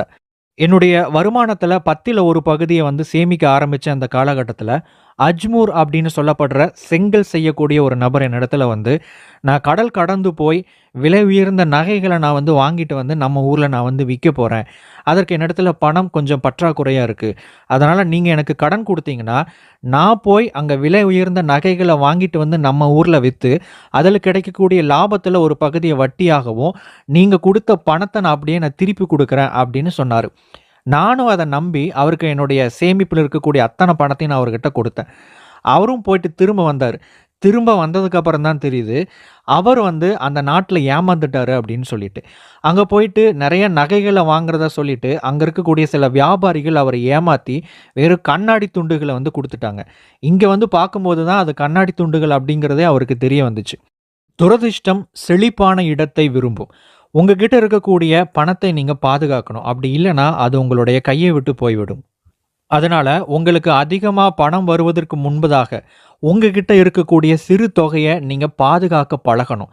அப்பதான் உங்களுக்கு அதிகமான பணம் வரும்போது, அதையும் உங்கனால வந்து பாதுகாக்கக்கூடிய திறமை உங்களுக்கு வளர்ந்திருக்கும். ஒவ்வொரு மனிதனும் தனக்கு விருப்பமான விஷயத்துல முதலீடு பண்ணி அதிகமான பணத்த பெறணும் அப்படின்னு எல்லாருமே வந்து விரும்புவாங்க. சில நேரத்துல உங்களுடைய நண்பர்களோ, உறவினர்களோ இது மாதிரி ஏதாவது ஒரு முதலீட்டுல இறங்கி இருப்பாங்க. அவங்களும் நீங்க இதுல முதலீடு பண்ணுனா உங்களுக்கு நெறைய பணம் வரும் அப்படின்னு உங்களுக்கு ஏதாவது ஒரு யோசனைகள் சொல்லியிருக்கலாம். நீங்க முதலீடு செய்யணும் அப்படின்னா, நீங்க வந்து பின்பற்ற வேண்டிய ஒரு முக்கியமான ஒரு விதி இருக்கு. அது என்னன்னா, மூலதனத்திற்கு எப்பொழுதும் பாதுகாப்பு இருக்கணும் அப்படிங்கிறது தான் அந்த விதி. நீங்க நெனச்சு பார்க்க முடியாத அளவுக்கு அதிக அளவுல வருமானம் வரும். ஆனா, நீங்க முதலீடு பண்ணக்கூடிய அந்த மூலதனத்துக்கு மிகப்பெரிய அபாயம் இருக்கு அப்டின்னா, இது புத்திசாலித்தனமான முதலீடு அப்டின்னு நான் என்னைக்குமே சொல்ல மாட்டேன். இது ஒரு முட்டாள்தனமான முதலீடு. நீங்க எந்த ஒரு முதலீடு செய்யறதுக்கு முன்னாடியும், உங்களுடைய மூலதனத்திற்கு பாதுகாப்பு இருக்கா அப்படிங்கிறத பாருங்க. நீங்க முதலீடு பண்ணுன தொகை உங்க கைக்கு திரும்ப வருமா அப்படிங்கிறத நல்லா ஆராய்ச்சி பண்ணுனதுக்கு அப்புறம் முதலீடு பண்ணுங்க. யாரோ சொல்றாங்க, இல்ல உங்களுக்கு குறைந்த முதலீட்டுல அதிகமான பணம் கொட்டிக்கிட்டே இருக்கும் அப்படின்னு ஆசை காட்டுறாங்க அப்படிங்கிறதுக்காக, அந்த மாதிரியான முதலீடுகள்ல இறங்காதீங்க அப்படின்னு அந்த கூட்டத்த பார்த்து அர்கத் கண்டிப்பான குரல்ல சொல்லிக்கிட்டு இருந்தாரு. அதுக்கப்புறம் மேலும் அர்கத் தொடர்ந்தாரு. நீங்க யாருக்காவது கடன் கொடுக்கறதுக்கு முன்னாடி, நீங்க கடன் கொடுத்தீங்கன்னா, அந்த பணத்த அவர் திரும்ப கொடுப்பாரா, மாட்டாரா? இதுக்கு முன்னாடி அவர் வாங்குன கடன்கள அவர் அடைச்சாரா, இல்லையா? அப்படிங்கிறத நல்லா ஆலோசனை பண்ணுங்க, ஆராய்ச்சி பண்ணுங்க. அதோடு நீங்க கொடுக்கிற பணத்த திருப்பி கொடுக்கிற அளவுக்கு அவருக்கு திறன் இருக்குதா? அப்படிங்கிறதையும் அலசி ஆராய்ஞ்சதுக்கு அப்புறம் ஒரு கடன ஒரு நபருக்கு குடுங்க. அப்படி இல்லன்னா, புத்தி இல்லாம நீங்க கஷ்டப்பட்டு உழைச்ச பணத்த அவருக்கு சும்மா குடுத்த மாரி ஆயிரும் அப்படின்னு எச்சரிக்கையோட அங்க உட்கார்ந்திருக்கிற நபர்களுக்கு அர்கத் சொன்னாரு. இத சொல்லி முடிச்ச உடனேயே அந்த கூட்டத்துல இருந்த சில பேர், அவங்க எப்படி மத்தவங்களுக்கு கடன் கொடுத்து ஏமாந்தாங்க, இல்ல அவங்க எப்படி மத்தவங்களுக்கு கடன் கொடுத்து திரும்ப வாங்க முடியாம தவிச்சாங்க அப்படிங்கிற கதைகளையும் மத்தவங்களுக்கு பகிர்ந்துக்கிட்டாங்க. அர்கத் அவங்க எல்லாத்தையும் பார்த்து, "நீங்க ஒரு தவறு செஞ்சிருக்கிறீங்க. அந்த தவறிலிருந்து நீங்க பாடம் கத்துக்கணும். அதுதான் வந்து ஒரு புத்திசாலிக்கு அழகு" அப்படின்னு சொன்னாரு. மேலும் அர்கத் தொடர்ந்தாரு. நீங்க எந்த துறையில முதலீடு பண்றதுக்கு முன்னாடியும், அந்த முதலீட்ல இருக்கக்கூடிய அபாயங்கள பத்தி முன்னாடியே உங்களுக்கு தெரிஞ்சிருக்கிறது மிக அவசியம். என்னுடைய முதல் முதலீட்ல நான் செஞ்ச தவறு என்ன அப்படின்னு யாராவது சுட்டிக்காட்ட முடியுமா? அப்படின்னு அந்த கூட்டத்த பார்த்து ஒரு கேள்வி எழுப்புனார். அந்த கூட்டத்துல இருந்த ஒரு மனிதன் எழுந்திருச்சு, "நீங்க செங்கல் செய்யக்கூடிய நபருக்கு பணத்த கொடுத்தது தான் தவறு" அப்படின்னு சொன்னாரு. "இதுல என்ன தவறு இருக்கு அப்படின்னு உங்கனால சொல்ல முடியுமா?" அப்படின்னு அர்கத் அந்த நபர பார்த்து கேட்டாரு. அதற்கு அந்த நபர் பதில் சொன்னாரு. செங்கல் செய்யக்கூடிய ஒரு நபருக்கு தங்கத்த பத்தியோ, அல்லது விலை உயர்ந்த நகைகள பத்தியோ அதிகமான அறிவு இருக்கிறதுக்கு வாய்ப்பு இல்ல. ஏன்னா, அதுக்கு முன்னாடி அவர் எந்த விதமான முதலீட்டிலயோ, அல்லது எந்த விதமான தொழில்களிலோ ஈடுபடல. அவருடைய தொழில் செங்கல் செய்யறது மட்டும் தான். போதுமான அறிவோ, அனுபவமோ இல்லாத ஒரு நபர்கிட்ட நீங்க பணம் கொடுத்தது தான் உங்களுடைய பணத்த இழந்ததுக்கான முக்கியமான காரணம். இதுதான் நீங்க செஞ்ச தவறு அப்படின்னு அர்க்கத்த பார்த்து அந்த நபர் சொன்னாரு. "மிகச் சரியாக சொன்னீர்கள் நண்பரே" அப்படின்னு சொல்லிட்டு அர்கத் மேலும் தொடர்ந்தார். "என்னுடைய அனுபவத்திலிருந்து நான் சொல்லிக்கிறேன். அது என்னன்னா, நீங்க முதலீடு பண்றதுக்கு முன்னாடி, உங்களுடைய அறிவை மட்டுமே நீங்க நம்பி இருக்கக்கூடாது. சரியான நபர்கிட்ட போய் அத பத்தின ஆலோசனைகள் நீங்க கேட்கணும். எதுல முதலீடு பண்ணுனா எனக்கு லாபம் கிடைக்கும், என்னுடைய முதலீட்டுக்கு பாதுகாப்பு இருக்கும் அப்படின்னு சொல்லிட்டு, அத பத்தின விஷயம் தெரிஞ்ச நபர்கள் கிட்ட ஆலோசனை கேட்கணும். பல நேரத்துல அந்த ஆலோசனைகள் உங்களுடைய முதலீட்ட மிகப்பெரிய அளவுல காப்பாத்தக்கூடிய ஒண்ணா கூட இருக்கலாம். கனமற்ற பணப்பையை கனமுள்ளதாக மாற்றுவதற்கான 4வது ஆலோசனை இதுதான். நீங்க முதலீடு பண்ணும்போது சரியான முதலீட்ட தேர்ந்தெடுக்கணும். உங்களுடைய மூலதனத்திற்கு ஆபத்து அதிகமாக இருக்கக்கூடிய முதலீடுகள நீங்க தேர்ந்தெடுக்கக் கூடாது. அதே சமயம் நீங்க முதலீடு பண்றதுக்கு முன்னாடி சரியான நபர் இடத்துல போய் ஆலோசனை கேட்டு நீங்க முதலீடு பண்ணணும். அதே மாதிரி தான் நீங்க கடன் கொடுக்கும்போதும் சரியான நபருக்கு கடன் கொடுக்கணும். இத பத்தின ஆராய்ச்சிகள் இல்லாம நீங்க கடன் கொடுப்பதோ, முதலீடு செய்வதோ இதை நீங்கள் செய்யக்கூடாது அப்படின்னு 4வது நாள் வகுப்ப அர்கத் முடித்தார். அந்த கூட்டத்தில் இருந்த எல்லாருமே மிக ஆர்வத்தோடு அடுத்த நாள் வகுப்பு கேட்கறதுக்கு அங்கிருந்து கலைஞ்சு போனாங்க. தன்னுடைய 5வது நாள் வகுப்ப அர்கத் தொடங்கியிருந்தார். அந்த கூட்டத்த பார்த்து, "உங்கள்ல எத்தனை பேருக்கு சொந்தமா வீடு இருக்கு?" அப்படின்னு ஒரு கேள்வி கேட்டார்.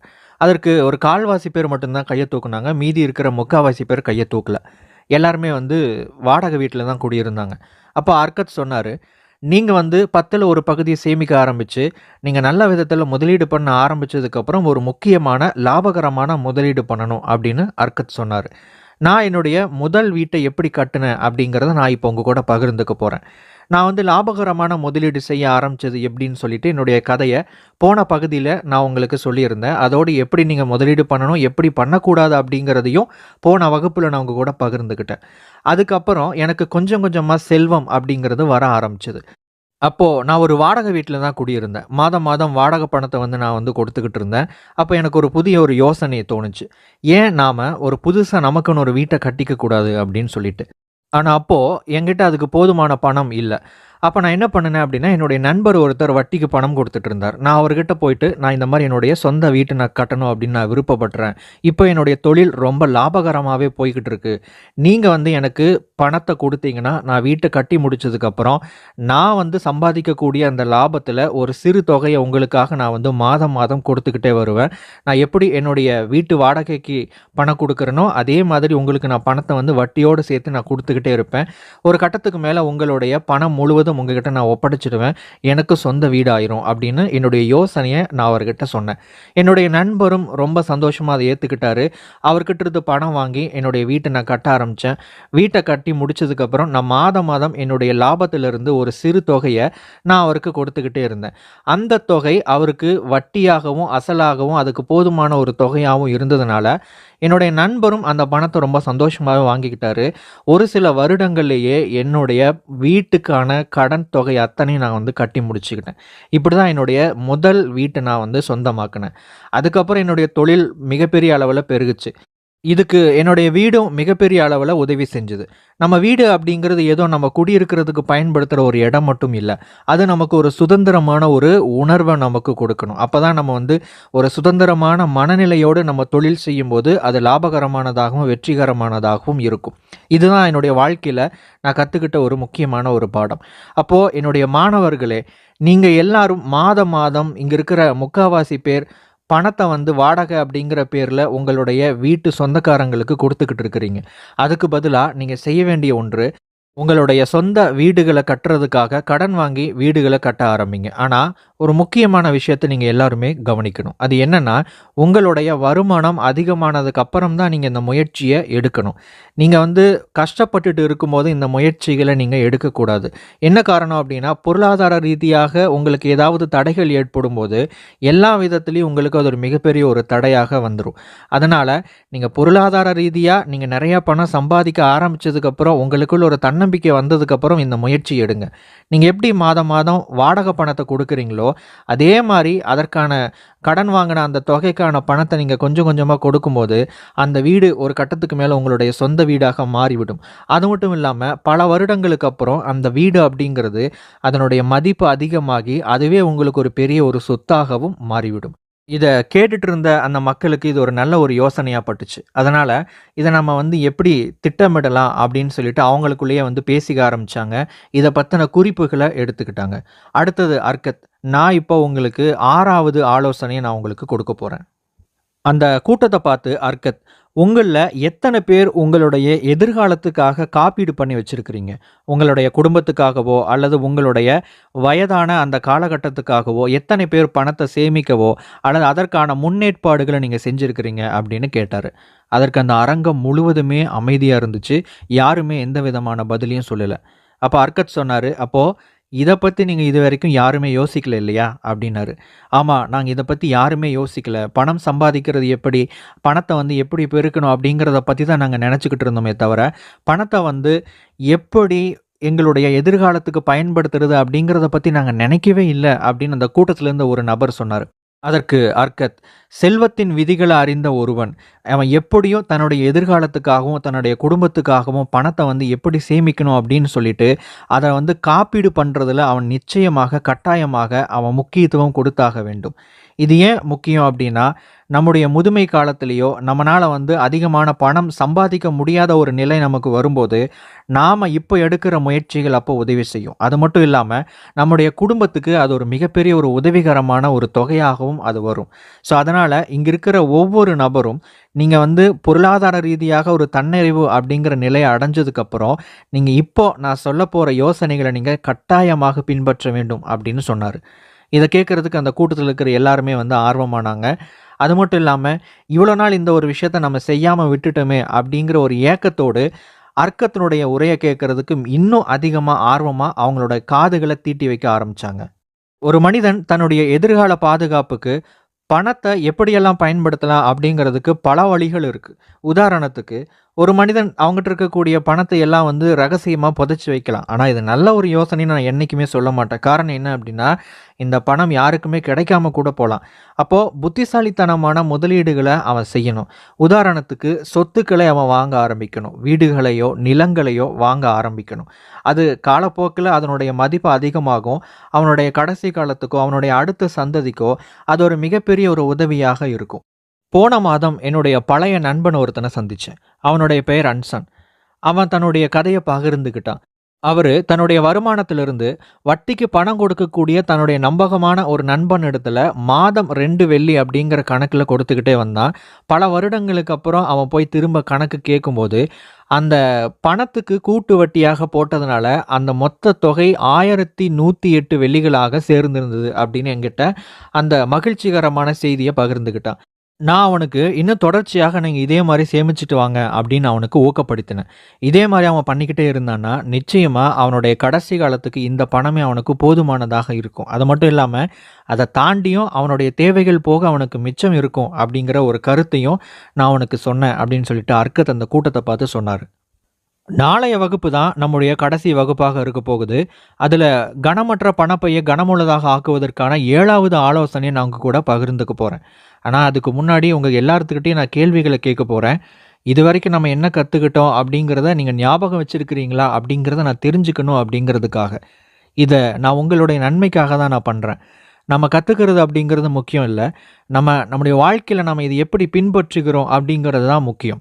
நீங்க எல்லாருமே பின்பற்றி, இந்த விதிகள, இந்த ஆலோசனைகள உங்களுடைய வாழ்க்கையில நீங்க கடைபிடிக்கும்போது, உங்களுக்கு செல்வம் அப்படிங்கிறது பெருக ஆரம்பிக்கும் அப்படின்னு சொல்லிட்டு, அவருடைய உரைய முடிச்சுக்கிட்டாரு. அந்த கூட்டத்தில இருந்த எல்லாருமே கலைஞ்சு போக ஆரம்பிச்சாங்க. அடுத்த நாள் வகுப்பு தான் கடைசி வகுப்பு அப்படிங்கிற ஒரு ஏக்கம் அவங்களுடைய மனசுல இருந்துகிட்டே இருந்துச்சு. அந்த பாரத்தோடவும், அதே சமயம் அடுத்த நாள் வகுப்புக்கான ஒரு எதிர்பார்ப்போடவும் அந்த அரங்கத்த விட்டு எல்லாருமே கலைஞ்சு போனாங்க. அர்க்கத் தன்னுடைய கடைசி நாள் வகுப்ப இப்படி தொடங்கினார். நான் இன்னைக்கு தங்கத்த பத்தியோ, வெள்ளிய பத்தியோ பேசப் போறது இல்ல. பல வண்ணங்கள்ல உடையணிந்து இருக்கிற உங்கள பத்தி தான் பேசப் போறேன். உங்களுடைய வெற்றிக்கு தடையா இருக்கக்கூடிய, உங்களுடைய மனதில இருக்கக்கூடிய அந்த விஷயத்த பத்தி தான் பேசப் போறேன் அப்படின்னு சொல்லிட்டு ஆரம்பிச்சாரு. கொஞ்ச நாளைக்கு முன்னாடி ஒரு இளைஞன் என்கிட்ட வந்து, "எனக்கு கடன் குடுங்க" அப்படின்னு பணம் கேட்டான். நான் அதுக்கு, "உனக்கு எதுக்கு இந்த பணம் வேணும்?" அப்படின்னு கேட்டேன். அதுக்கு, "என்னுடைய வருமானம் என்னுடைய செலவுகளுக்கு போதுமானதாகவே இல்ல" அப்படின்னு அந்த இளைஞன் பதில் சொன்னான்.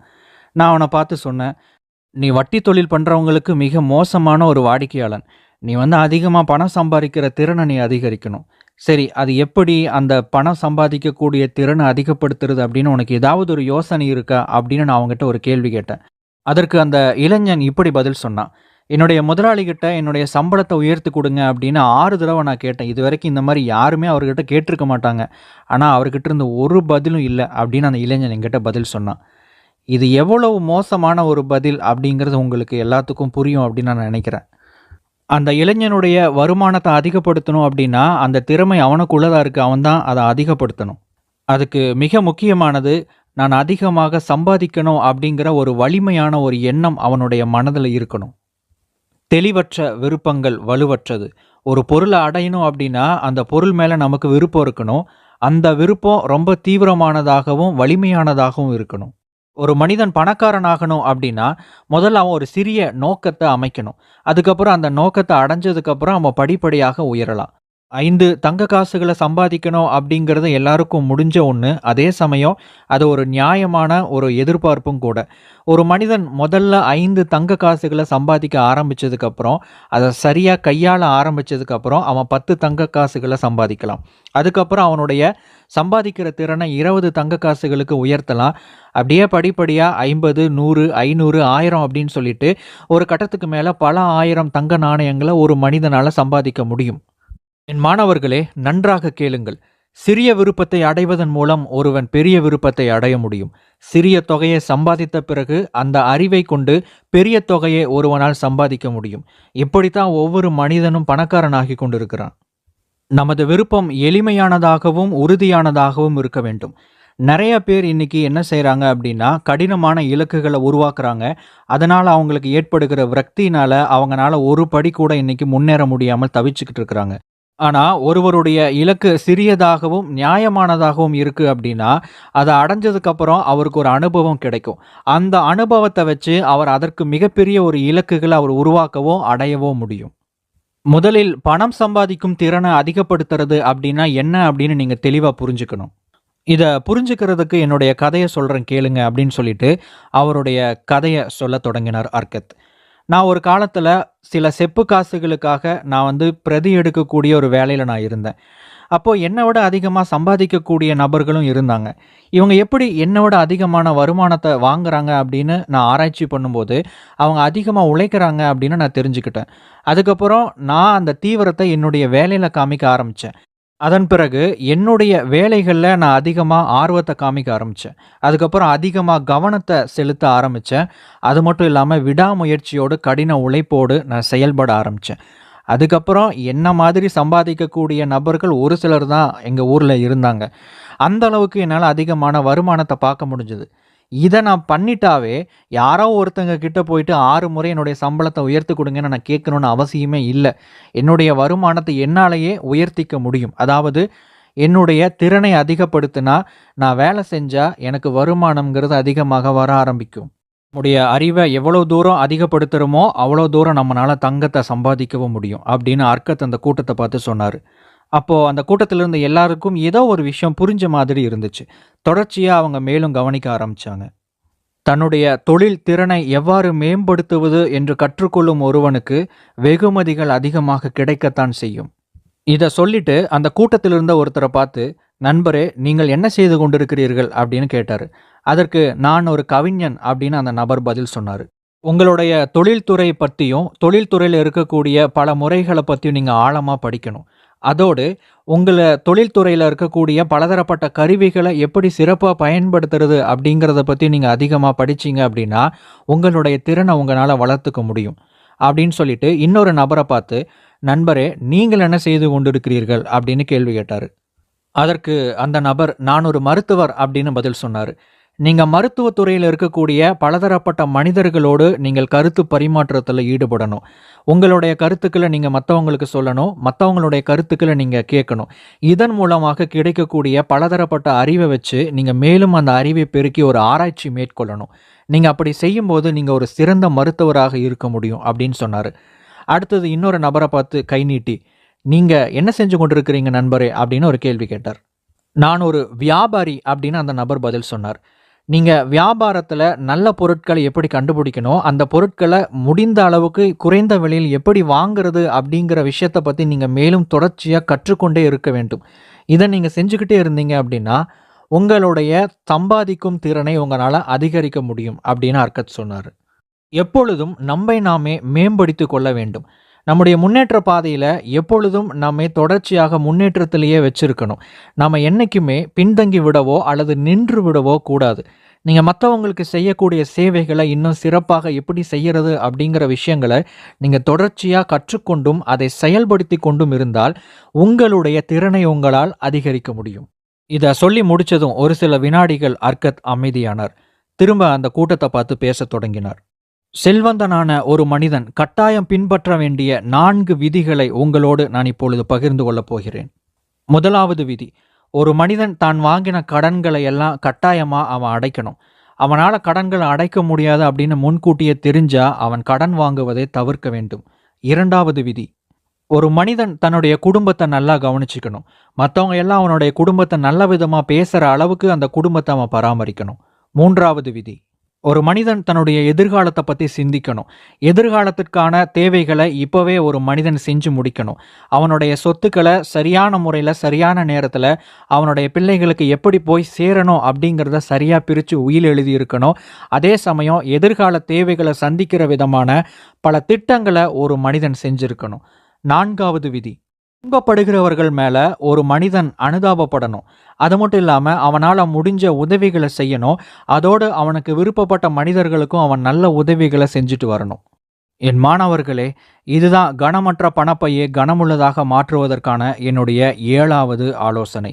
இந்த 7வது ஆலோசனையை ஒரு மனிதன் எப்படி அவனுடைய வாழ்க்கையில் தன்னுடைய திறனை அதிகப்படுத்தலாம், எப்படி அவனை புத்திசாலித்தனமான ஒரு மனிதனாக மாற்றுவது, அதோடு அவனுடைய மதிப்பு மரியாதைகளை எப்படி அதிகப்படுத்துவது, இது மாதிரியான விஷயங்களை இப்போ நான் உங்களுக்கு பகிர்ந்திருக்கிறேன். இதோடு சேர்த்து இதுவரைக்கும் நான் சொன்ன இந்த 7 விஷயங்களையும் நாட்டு மக்களுக்கு போய் சொல்லுங்க. நண்பர்களே, இந்த உலகத்துல அதிகமான பணமும் தங்கமும் கொட்டி கிடக்குது. நம்மளால அதிகமாக சம்பாதிக்கவோ, அதிகமாக திரட்டவோ, பாதுகாக்கவோ, அதை பயன்படுத்தவோ முடியும்.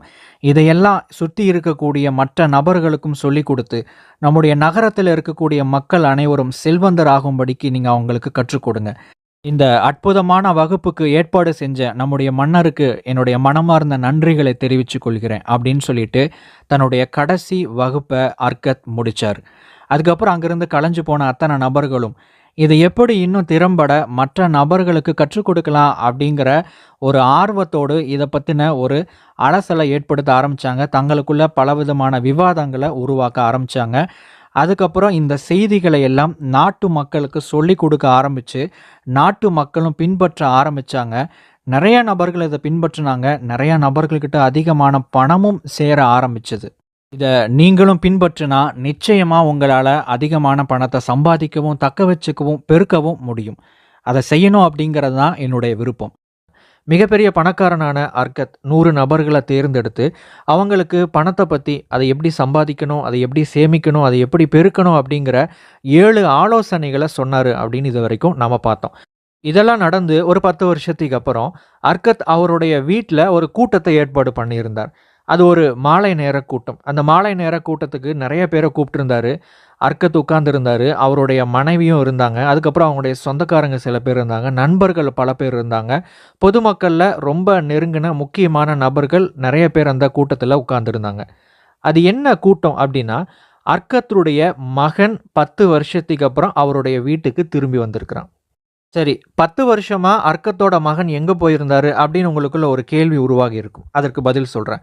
10 வருஷத்துக்கு முன்னாடி ஒரு நாள் அர்க்கத் அவருடைய மகனான நோமாசீரை கூப்பிட்டு, என்னுடைய மகனே, நான் நிறைய சொத்து சேர்த்து வச்சிருக்கிறேன். பாபிலோனிலேயே நான் தான் மிகப்பெரிய ஒரு பணக்காரனாகவும் இருக்கிறேன்.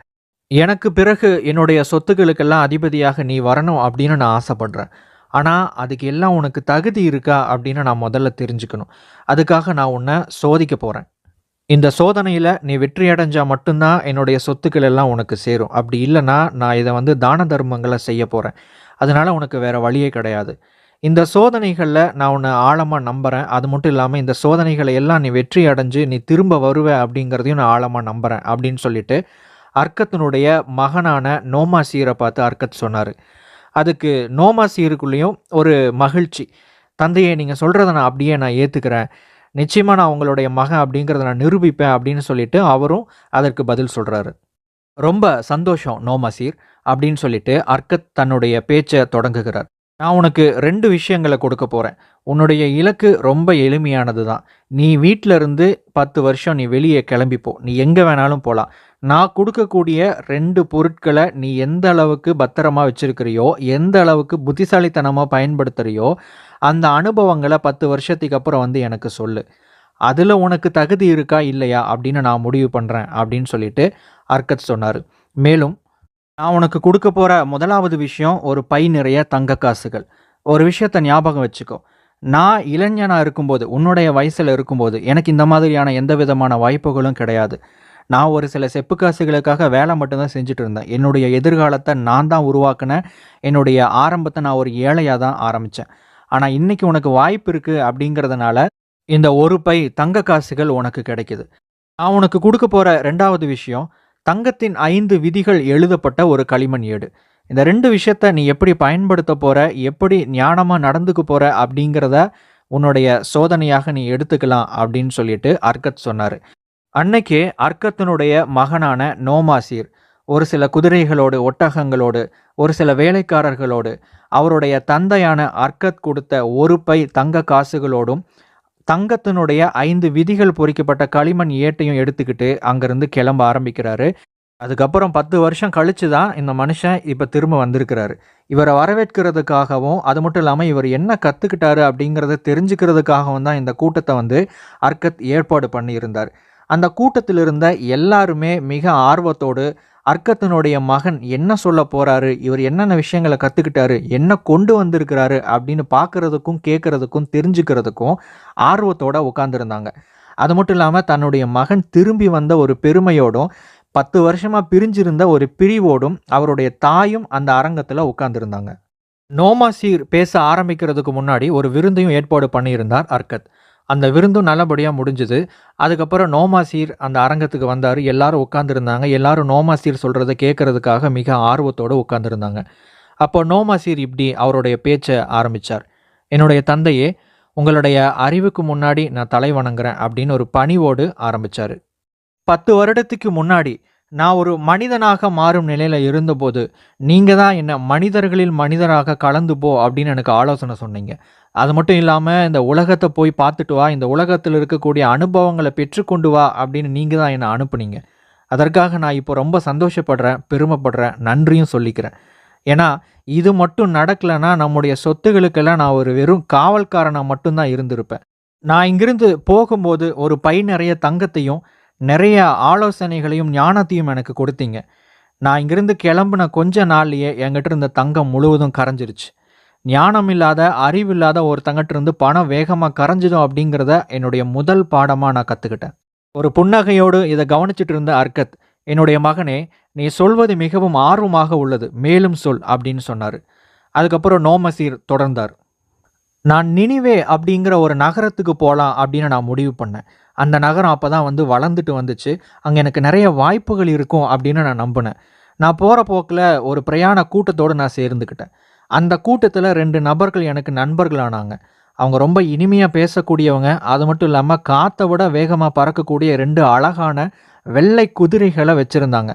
"நீங்க 2 பேரும் எங்க போறீங்க?" அப்படின்னு அவங்கள விசாரிச்சப்போ அவங்க சொன்னாங்க, "நினிவே நகரத்துல ஒரு மிகப்பெரிய ஒரு பணக்காரன் இருக்கிறான். அந்த பணக்காரங்கிட்ட ஒரு குதிரை இருக்கு. அந்த குதிரைய யாராவது தோற்கடிச்சா அதிகமா பணம் குடுக்கிறதா அவர் சொல்லிட்டு இருக்கிறாரு. ஆனா இதுவரைக்கும் யாருனாலயும் அந்த குதிரைய தோற்கடிக்க முடியல. ஆனா எங்க கிட்ட இருக்கக்கூடிய இந்த 2 குதிரைகளுடைய வேகத்துக்கு அந்த குதிரை வந்து ஈடாகாது. எங்க குதிரைக்கு முன்னாடி அது குதிரையே இல்ல. அது ஒரு கழுத தான்.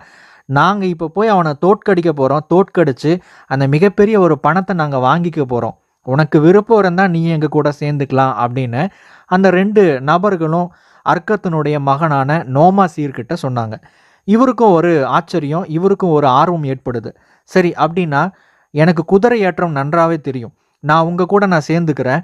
அது மட்டும் இல்லாம என்கிட்ட இருக்கக்கூடிய பணத்தையும் நான் வந்து பந்தய பணமா நான் கட்டுறதுக்கு தயாரா இருக்கிறேன். உங்களுடைய குதிரை ரொம்ப வேகமா ஓடும் அப்படின்னா, அவர ஜெயிக்கிறது ரொம்ப எளிமை தான். அது மட்டும் இல்லாம வேகமா, சீக்கிரமா நம்ம அதிகமான பணத்தையும் சம்பாதிச்சிடலாம்" அப்படின்னு நானும் என்னுடைய யோசனைய அந்த 2 நபர்கள்கிட்ட சொன்னேன். அவங்களும் சரி அப்படின்னு வேகமா அதுக்கு சம்மதம் தெரிவிச்சாங்க. நாங்க 3 பேரும் நண்பர்கள் ஆகிட்டோம். நாங்க நினிவேக்கு போய் சேர்ந்த உடனேயே முதல் வேலையா நாங்க செஞ்சது அந்த பணக்காரன போய் பார்த்து, "உங்களுடைய குதிரைகளோடு எங்களுடைய குதிரைகள நாங்க பந்தயம் விடுறதுக்காக வந்திருக்கிறோம்" அப்படிங்கிறத தெரிவிச்சோம். அவரும் அதற்கு வந்து சம்மதிச்சாரு. அதுக்கப்புறம் அடுத்த நாள் குதிரை பந்தயத்துக்கு தயாரானோம். நாங்க குதிரை பந்தயத்துல ஆரம்பிக்கும்போது என்னுடைய பணத்தை எல்லாம் நாங்க கட்டியிருந்தேன். குதிரைய ஓட்டும்போது தான் தெரிஞ்சது, நாங்க எவ்வளவு மோசமா தோற்கடிக்கப்பட்டோம் அப்படின்னு சொல்லிட்டு. எங்களுடைய குதிரை தான் அந்த பந்தயத்துல கடைசியா ஓடுச்சு. நான் பந்தயத்துல கட்டுன அந்த பணத்த முழுவதும் இழந்துட்டேன். அதுக்கப்புறம் நான் அங்கிருந்து வேறொரு இடத்துக்கு நான் மாறிட்டேன். கொஞ்ச நாளுக்கு அப்புறம் தான் எனக்கு தெரிஞ்சது, அந்த குதிரை வச்சிருந்த அந்த 2 நபர்களும் ஏமாத்துக்காரங்க. அது மட்டும் இல்லாம நினிவே நகரத்துல இருந்த அந்த பணக்காரனும், இந்த 2 நபர்களும் நண்பர்கள், கூட்டாளிகள் அப்படின்னு சொல்லிட்டு வேறொரு நபர் மூலமா எனக்கு தெரிய வந்துச்சு. இவங்களுடைய வேலையே ஒவ்வொரு கூட்டத்துல போயிட்டு இந்த மாதிரியான ஒரு கதைய சொல்லி, அந்த பணத்த பந்தய குதிரை மேல கட்ட வச்சு, அந்த குதிரைய தோற்கடிக்க வச்சு, அந்த பணத்த 3 பேரும் பங்கு போட்டுக்கிறது தான் இவங்களுடைய தொழில் திட்டமா இருந்துச்சு. நான் அதுக்கு பலியாடு ஆயிட்டேன் அப்படின்னு நினைக்கும்போது எனக்கு ரொம்ப வருத்தமா இருந்துச்சு. அப்போ என்கிட்ட இருந்த பணப்பையில பாதிய நான் இழந்திருந்தேன். அதுக்கப்புறம் இதே மாரி இன்னொரு அனுபவம் எனக்கு ஏற்பட்டுச்சு. நினிவே நகரத்துல இருந்த ஒரு மிகப்பெரிய வியாபாரி இறந்துட்டதாகவும், அவருடைய கடைகள்ல விலை மதிப்பற்ற பொருட்கள் நெறைய இருக்கு அப்படின்னு கேள்விப்பட்டேன். அதோடு அத வாங்குறதுக்கு நெறைய போட்டிகள் இருக்கிறதாகவும், என்கிட்ட பணம் குறைவாக தான் இருக்கு அப்படின்னு ஒரு நபர் என்கிட்ட சொன்னாரு. அப்போ இது நல்ல ஒரு வாய்ப்பா இருக்கு அப்படின்னு சொல்லிட்டு, என்கிட்ட இருந்த பணத்த நான் குடுக்கறதுக்கு சம்மதிச்சேன். என்னுடைய பணத்தையும் போட்டு அந்த கடைய வாங்க ஆரம்பிச்சோம். கொஞ்ச நாள் கழிச்சு அந்த நபரும் ஆள காணோம். அப்பதான் தெரிஞ்சது அந்த கடையில இருக்கக்கூடிய பொருட்கள் எல்லாம் விலை மதிப்பற்ற பொருட்கள் இல்ல. விலையே இல்லாத வீணான பொருட்கள் அப்படின்னு சொல்லிட்டு. அந்த தருணத்துல என்கிட்ட இருந்த பணம் முழுவதையும் நான் இழந்திருந்தேன். அப்ப எனக்கு சாப்பாட்டுக்கு கூட வழி இல்லாம, பணம் இல்லாம இருந்துச்சு. வேற வழி இல்லாம நான் கொண்டு போன குதிரைகள, ஒட்டகங்கள, என்னுடைய துணிகள எல்லாம் நான் விற்க வேண்டியது வந்துச்சு. நான் போட்டிருந்த ஆபரணங்கள கூட நான் வித்துட்டேன். இந்த மாரி நான் கொஞ்ச நாள் ஓட்டுனேன். அதுக்கப்புறம் என் கையில இருந்த அத்தன காசும் கரைஞ்சு போச்சு.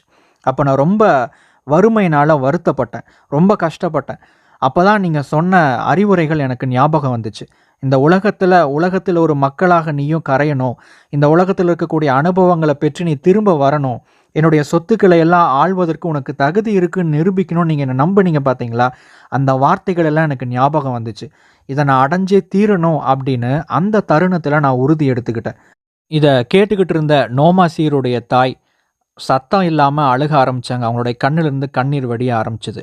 என்னுடைய மகன் எவ்வளோ கஷ்டப்பட்டுருக்கிறானே அப்படிங்கிறத நெனச்சு வருத்தப்பட ஆரம்பிச்சாங்க. அது மட்டும் இல்லாம இன்னும் பேசுறதுக்கு நெறைய இருந்ததுனால, அவங்களுடைய கண்ணீர தொடச்சுக்கிட்டு மேலும் கேட்கறதுக்கு தயாரானாங்க. மேலும் நோமசீர் தொடர்ந்தார். அப்பதான் நீங்க எனக்கு கொடுத்த தங்கத்தின் 5 விதிகள் பொறிக்கப்பட்ட அந்த களிமண் ஏடுகளுடைய ஞாபகம் வந்துச்சு. நான் அத பத்திரமா வச்சிருந்தேன். உடனடியா அத எடுத்து நான் படிக்க ஆரம்பிச்சேன். இதுதான் என் கையில இருக்கக்கூடிய இந்த களிமண் ஏடு தான் என்னுடைய அப்பா எனக்கு கொடுத்த தங்கத்தின் 5 விதிகள் பொறிக்கப்பட்ட அந்த களிமண் ஏடு. அத உங்களுக்காக நான் இப்போ வாசிச்சு காமிக்கிறேன். முதலாம் விதி: தன்னுடைய வருமானத்தில் 10ல் ஒரு பகுதியை சேமிக்க தொடங்குகிறவனுக்கு வருமானம் பெருக ஆரம்பிக்கும். 2ஆம் விதி: தங்கத்தை கையாள்கிற மனிதன் புத்திசாலியாக இருந்தால் அவனிடத்தில் தங்கம் பணிவாக வேலை செய்யும். அது மட்டுமில்லாமல் அதனுடைய மதிப்பை அது பெருக்கிக் கொண்டே போகும். 3வது விதி: உன்னுடைய பணம் பாதுகாப்பாக இருக்க வேண்டுமென்றால் பணத்தை திறன்பட கையாள்பவர்களிடத்திலிருந்து கேட்கப்பட்ட ஆலோசனைகளின்படி முதலீடு செய்ய வேண்டும். 4ஆம் விதி: உங்களுக்கு அனுபவமில்லாத தொழிலில் ஈடுபடும் போதோ அல்லது ஆலோசகர்கள் பரிந்துரைக்காத ஒரு துறையில் முதலீடு செய்யும் போதோ உங்களுடைய பணம் உங்கள் கையை விட்டு போய்விடும்.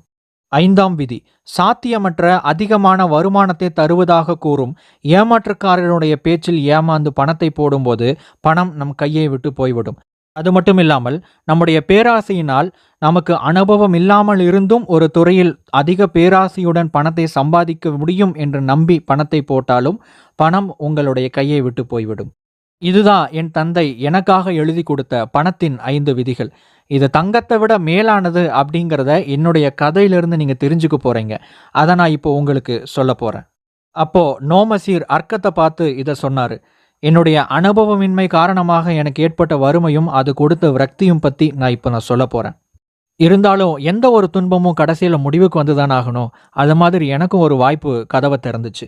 நினிவே நகரத்தை சுத்தியும் ஒரு புதிய மதிர்ச்சுவரை கட்டுறதுக்காக அந்த நாட்டோட மன்னன் ஒரு புதிய கட்டளையை பிறப்பித்திருந்தார். அதன் அடிப்படையில் நிறைய வேலைக்காரங்க வேலை செஞ்சுட்டு இருந்தாங்க. அந்த வேலைக்காரங்களை நிர்வகிக்கிற வேலை எனக்கு கிடைச்சது. அந்த வேலையை நான் ரொம்ப சந்தோஷமாக ஏற்றுக்கிட்டேன். ஏன்னா எனக்கு வேற வழி இல்லை, அதை ஏற்றுக்கிட்டு தான் ஆகணும். அதுக்கப்புறம் நான் என்னுடைய தந்தையினுடைய முதலாம் அறிவுரையான என்னுடைய வருமானத்திலிருந்து 10ல் ஒரு பகுதி என்னை சேமிக்க ஆரம்பித்தேன். கொஞ்ச நாளுக்கு அப்புறம் நான் சேமிக்க ஆரம்பித்த செப்பு காசுகள் வெள்ளி காசாக மாற ஆரம்பிச்சது. இது கொஞ்சம் மெதுவாக நடக்கக்கூடிய ஒரு வேலை தான். ஆனால் இருந்தாலும் இதுதான் முதல் படி அப்படிங்கிறனால நான் ரொம்ப பொறுமையாகவே இருந்தேன். இது மாதிரி நான் தொடர்ச்சியாக சேமிச்சுக்கிட்டே வந்துட்டு இருந்தேன். அப்போது எனக்கும் அந்த கூட்டத்தை நிர்வகிக்கிற தலைவருக்கும் ஒரு நெருங்கிய நட்பு உருவாச்சு. அப்ப எனக்கு அவரும் ஒரு சில ஆலோசனைகள சொல்லிக்கிட்டே இருப்பாரு. தேவையில்லாம வீணா பணத்த செலவழிக்கக்கூடாது. பணத்த வந்து சேமிக்கணும் அப்படின்னு எனக்கு அறிவுரைகள் சொல்லிட்டே இருந்தாரு. அது மட்டும் இல்லாம பணத்த சேமிக்கிறத விட சேமிச்ச பணத்த சரியான முதலீடு செய்யணும் அப்படின்னு சொன்னாரு. அதற்கு நானும் என்னுடைய அனுபவங்கள சொல்லி, எங்க அப்பா குடுத்த பணத்த நான் எப்படியாவது திரும்ப சம்பாதிக்கணும் அப்படிங்கிறது தான் என்னுடைய லட்சியம் அப்படின்னு நான் அவர்கிட்ட என்னுடைய கதைய பகிர்ந்துக்கிட்டேன். அதற்கு அவரும் இது நல்ல லட்சியம் தான். நீ என்ன நம்புறதா இருந்தா, நான் உனக்கு ஒரு ஆலோசனை சொல்லப் போறேன் அப்படின்னு சொன்னாரு. நான் உங்கள நம்புறேன். சொல்லுங்க அப்படின்னு நான் சொன்னேன். இருந்தாலும் என்னுடைய மனதில கொஞ்சம் எச்சரிக்கையாவே இருந்தேன். ஏன்னா, இதுக்கு முன்னாடி எனக்கு 2 கசப்பான அனுபவங்கள் நடந்திருக்குது அப்படிங்கிறதுனால. அவர் சொன்னாரு, "நினிவே நகரத்தில இன்னும் கொஞ்ச நாள்லயே இந்த கட்டடங்கள் வேலையெல்லாம் முடியப் போகுது. மதிற்சுவர முழுவதுமா கட்டி முடிக்கப் போறாங்க. அதற்கு மிகப்பெரிய ஒரு வாயிற்கதவு செய்யணும். ஆனா, அந்த கதவ வந்து வெண்கலத்தினால மட்டும் தான் செய்ய முடியும். இந்த நாட்டுல, இந்த நகரத்தில அதற்கு போதுமான வெண்கலங்கள் இல்ல. அதனால வெளியிருந்து வாங்கிட்டு வர வேண்டிய ஒரு கட்டாயம் இருக்கு. ஆனா, அதற்கு முன்னாடியே நாம எல்லாம் ஒண்ணா சேர்ந்து, நாம சேமிச்ச பணத்த போட்டு, வேற நாட்டுல இருந்து வெண்கலத்த வாங்கிட்டு வந்து இங்க இறக்குமதி பண்ணணும் அப்படின்னா, அதற்கு தேவை ஏற்படும்போது நம்முடைய வெண்கலங்கள, நம்முடைய உலோகங்கள வித்தோம் அப்படின்னா, நமக்கு நெறைய லாபம் கிடைக்கும் அப்படின்னு சொன்னாரு. இந்த ஆலோசனை எனக்கு சரியா பட்டுச்சு. அது மட்டும் இல்லாம அவர் சொன்னாரு, நம்முடைய கூட்டத்தில இருக்கக்கூடிய சில நபர்கள் வியாபாரம் பண்ணுன நபர்களாகவும், அதே சமயம் வெளிநாடுகள்ல இருந்து எப்படி உலோகங்கள இறக்குமதி பண்றது அப்படிங்கிறத பத்தின நல்ல அனுபவம் உள்ள நபர்களும் இருக்கிறாங்க அப்படின்னு சொன்னாரு. ஸோ அந்த தைரியத்தில நான் நம்பி பணத்த வந்து போட ஆரம்பிச்சேன். அதுக்கப்புறம் அதே மாதிரி கொஞ்ச நாள்லயே அந்த மதிற்சுவர் கட்டி முடிக்கப்படும்போது சரியான தருணத்தில வெண்கலங்களும், சில உலோகங்களும் வெளிநாட்டிலிருந்து கொண்டு வரப்பட்டது. அது வந்து நினிவே நகரத்தில இறக்குமதி செய்யப்பட்டது. அப்போ அதனுடைய மன்னன் வேலைகள் எல்லாம் முடிஞ்சிருச்சு. இனி அடுத்து என்ன வேலை அப்படின்னு பார்க்கும்போது, கதவு செய்வது தான் ஒரு வேலையா இருந்துச்சு. அப்ப அந்த வாயிற்கதவு செய்யறதுக்கு தேவையான உலோகங்கள் தேவைப்பட்டதுனால, அத வாங்குறதுக்கு அவருடைய அமைச்சர்களுக்கு உத்தரவு கொடுத்தாரு. அந்த அமைச்சர்களும் நினிவே நகரத்தில இருக்கக்கூடிய மார்க்கெட்ல தேடி பார்க்கும்போது, அங்க எங்களுடைய உலோகங்கள் இருந்தத பார்த்து அத வாங்க ஆரம்பிச்சாங்க. நாங்க கொண்டு வந்த உலோகங்கள வித்தோம். எங்களுக்கு அதிகமான லாபம் கிடைச்சது. இதன் மூலமா தங்கத்தினுடைய 5 விதிகள்ல 3வது விதியான சரியான ஒரு நபருடைய ஆலோசனையின்படி நடக்கணும் அப்படிங்கிறத நான் இங்க பின்பற்றினேன். இது எனக்கு தக்க சன்மானத்தையும், நல்ல லாபத்தையும் கொடுத்துச்சு. எங்களுடைய குழு வெற்றி அடைஞ்சது. அது மட்டும் இல்லாம எங்களுடைய குழுவோடு சேர்ந்து நாங்க நெறையா வாணிபங்கள்ல ஈடுபட்டோம். இதே மாதிரி நெறையா நாங்க பணத்தையும் சம்பாதிக்க ஆரம்பிச்சோம். அப்ப என்கிட்ட இருந்த வெள்ளி காசுகள் தங்க நாணயங்களாக மாற ஆரம்பிச்சது. அந்த தங்க நாணயங்கள் பெருக ஆரம்பிச்சது. நான் இவங்க கிட்ட இருந்து கத்துக்கிட்ட ஒரு விஷயம் என்னன்னா, எந்த ஒரு தொழில்ல ஈடுபடுறதுக்கு முன்னாடியும் அவங்க எல்லாத்தையும் ரொம்ப திட்டவட்டமா ஆராய்ச்சி பண்றாங்க. அவங்க முதலீடு பண்ண போற ஏதாவது ஒரு தொழில்ல, அவங்களுடைய முதலுக்கு ஆபத்து அதிகமா இருக்கு அப்படின்னு தெரிஞ்சா, அந்த தொழில அவங்க தவிர்த்தாங்க. இது மாதிரி நான் முன்னாடியே நடந்திருந்தா, நான் எப்பவோ பெரிய பணக்காரன் ஆயிருப்பேன் அப்படிங்கிற எண்ணம் அடிக்கடி வருவதுண்டு. இருந்தாலும் நான் அத செய்யலன்னா, இந்த பாடத்த நான் கத்திருக்க மாட்டேன் அப்படிங்கிற ஒரு உறுதியும் எனக்குள்ள இருந்துகிட்டே தான் இருந்துச்சு. அவங்களோடு நான் பலவிதமான முதலீடுகள்ல ஈடுபடும்போது, நான் எப்படி தங்கத்த பாதுகாப்பானதாகவும், அதே சமயம் லாபகரமானதாகவும் முதலீடு பண்றது அப்படிங்கிறத நான் தெரிஞ்சுக்கிட்டேன். என்ன பொறுத்தவரைக்கும் தங்கத்த விட முதல்ல இந்த தங்கம் குறித்த அறிவுரைகள ஒருத்தன் சரியா பின்பற்றணும். அத பின்பற்றும்போது மட்டும் தான் ஒருத்தங்கிட்ட இருக்கக்கூடிய தங்கம் பெருக ஆரம்பிக்கும். இந்த அறிவுரைகளும், இந்த அறிவும், ஞானமும் ஒருத்தங்கிட்ட இல்லன்னா, அவங்கிட்ட எந்த அளவுக்கு தங்கம் இருந்தாலும் அது அவனுடைய கைய விட்டு போய்விடும் அப்படிங்கிறத என்னுடைய அனுபவத்திலிருந்து உணர்ந்திருக்கிறேன் அப்படின்னு சொல்லி முடிச்ச உடனேயே, நோமசீர் அவருடைய வேலைக்காரங்கள பார்த்து ஏதோ சைகை காமிச்சாரு. அதற்கு அந்த வேலைக்காரங்கள்ல 3 பேர் 3 பைகள கொண்டு வந்து அர்க்கத் முன்னாடி வச்சாங்க. நோமசீர் அர்க்கத்த பார்த்து, "என் தந்தையே, நான் இங்கிருந்து போகும்போது 1 பை பாபிலோனிய தங்கத்த எனக்கு நீங்க குடுத்தீங்க. அதற்கு ஈடா 1 பை நினிவே தங்கத்த நான் உங்களுக்கு குடுக்குறேன்" அப்படின்னு சொன்னாரு. அது மட்டும் இல்லாம, நான் இங்கிருந்து போகும்போது தங்கத்தினுடைய 5 பொன்னான விதிகள எனக்கு குடுத்தீங்க. அதற்கு ஈடா நான் 2 நினிவே தங்கப் பைகள நான் உங்களுக்கு குடுக்குறேன் அப்படின்னு சொன்னாரு. இத கேட்டுட்டு இருந்த எல்லாரும் அவங்களுடைய மனசுக்குள்ள உணர்ச்சி வசப்பட்டாங்க. நோமசீர நெனச்சு பெருமைப்பட்டாங்க. அத விட நோமசீரினுடைய தாய் ரொம்ப பெருமிதத்தோடு கண்கள்ல கண்ணீர் வழிய அவன பார்த்துக்கிட்டே இருந்தாங்க. மேலும் நோமசீர், "என் தந்தையே, தங்கத்த விட நீங்க குடுத்த அறிவுரைகள் மேலானது. தங்கத்த விட விவேகம் தான் வந்து சிறந்தது. யாரிடத்துல விவேகம் இருக்கோ, அவங்கிட்ட தங்கம் அதிகமாக பெருகிக் கொண்டே இருக்கும். யாரிடத்துல விவேகம் இல்லையோ, அவங்கிட்ட இருக்கிற பணம் குறைந்து கொண்டே இருக்கும்." ஆனா, இன்னைக்கு எத்தன பேர் பணத்த விட அறிவுரைகள விரும்புறாங்க? இத்தனை பேர் தங்கத்த விட விவேகத்த விரும்புறாங்க. அதிகமான நபர்கள் இல்ல. அதனால தான் நெறைய பேரிடத்துல பணம் இல்ல அப்படிங்கிற இன்னொரு முக்கியமான பாடத்தையும் நான் கற்றுக்கொண்டேன் தந்தையே அப்படின்னு சொன்னாரு.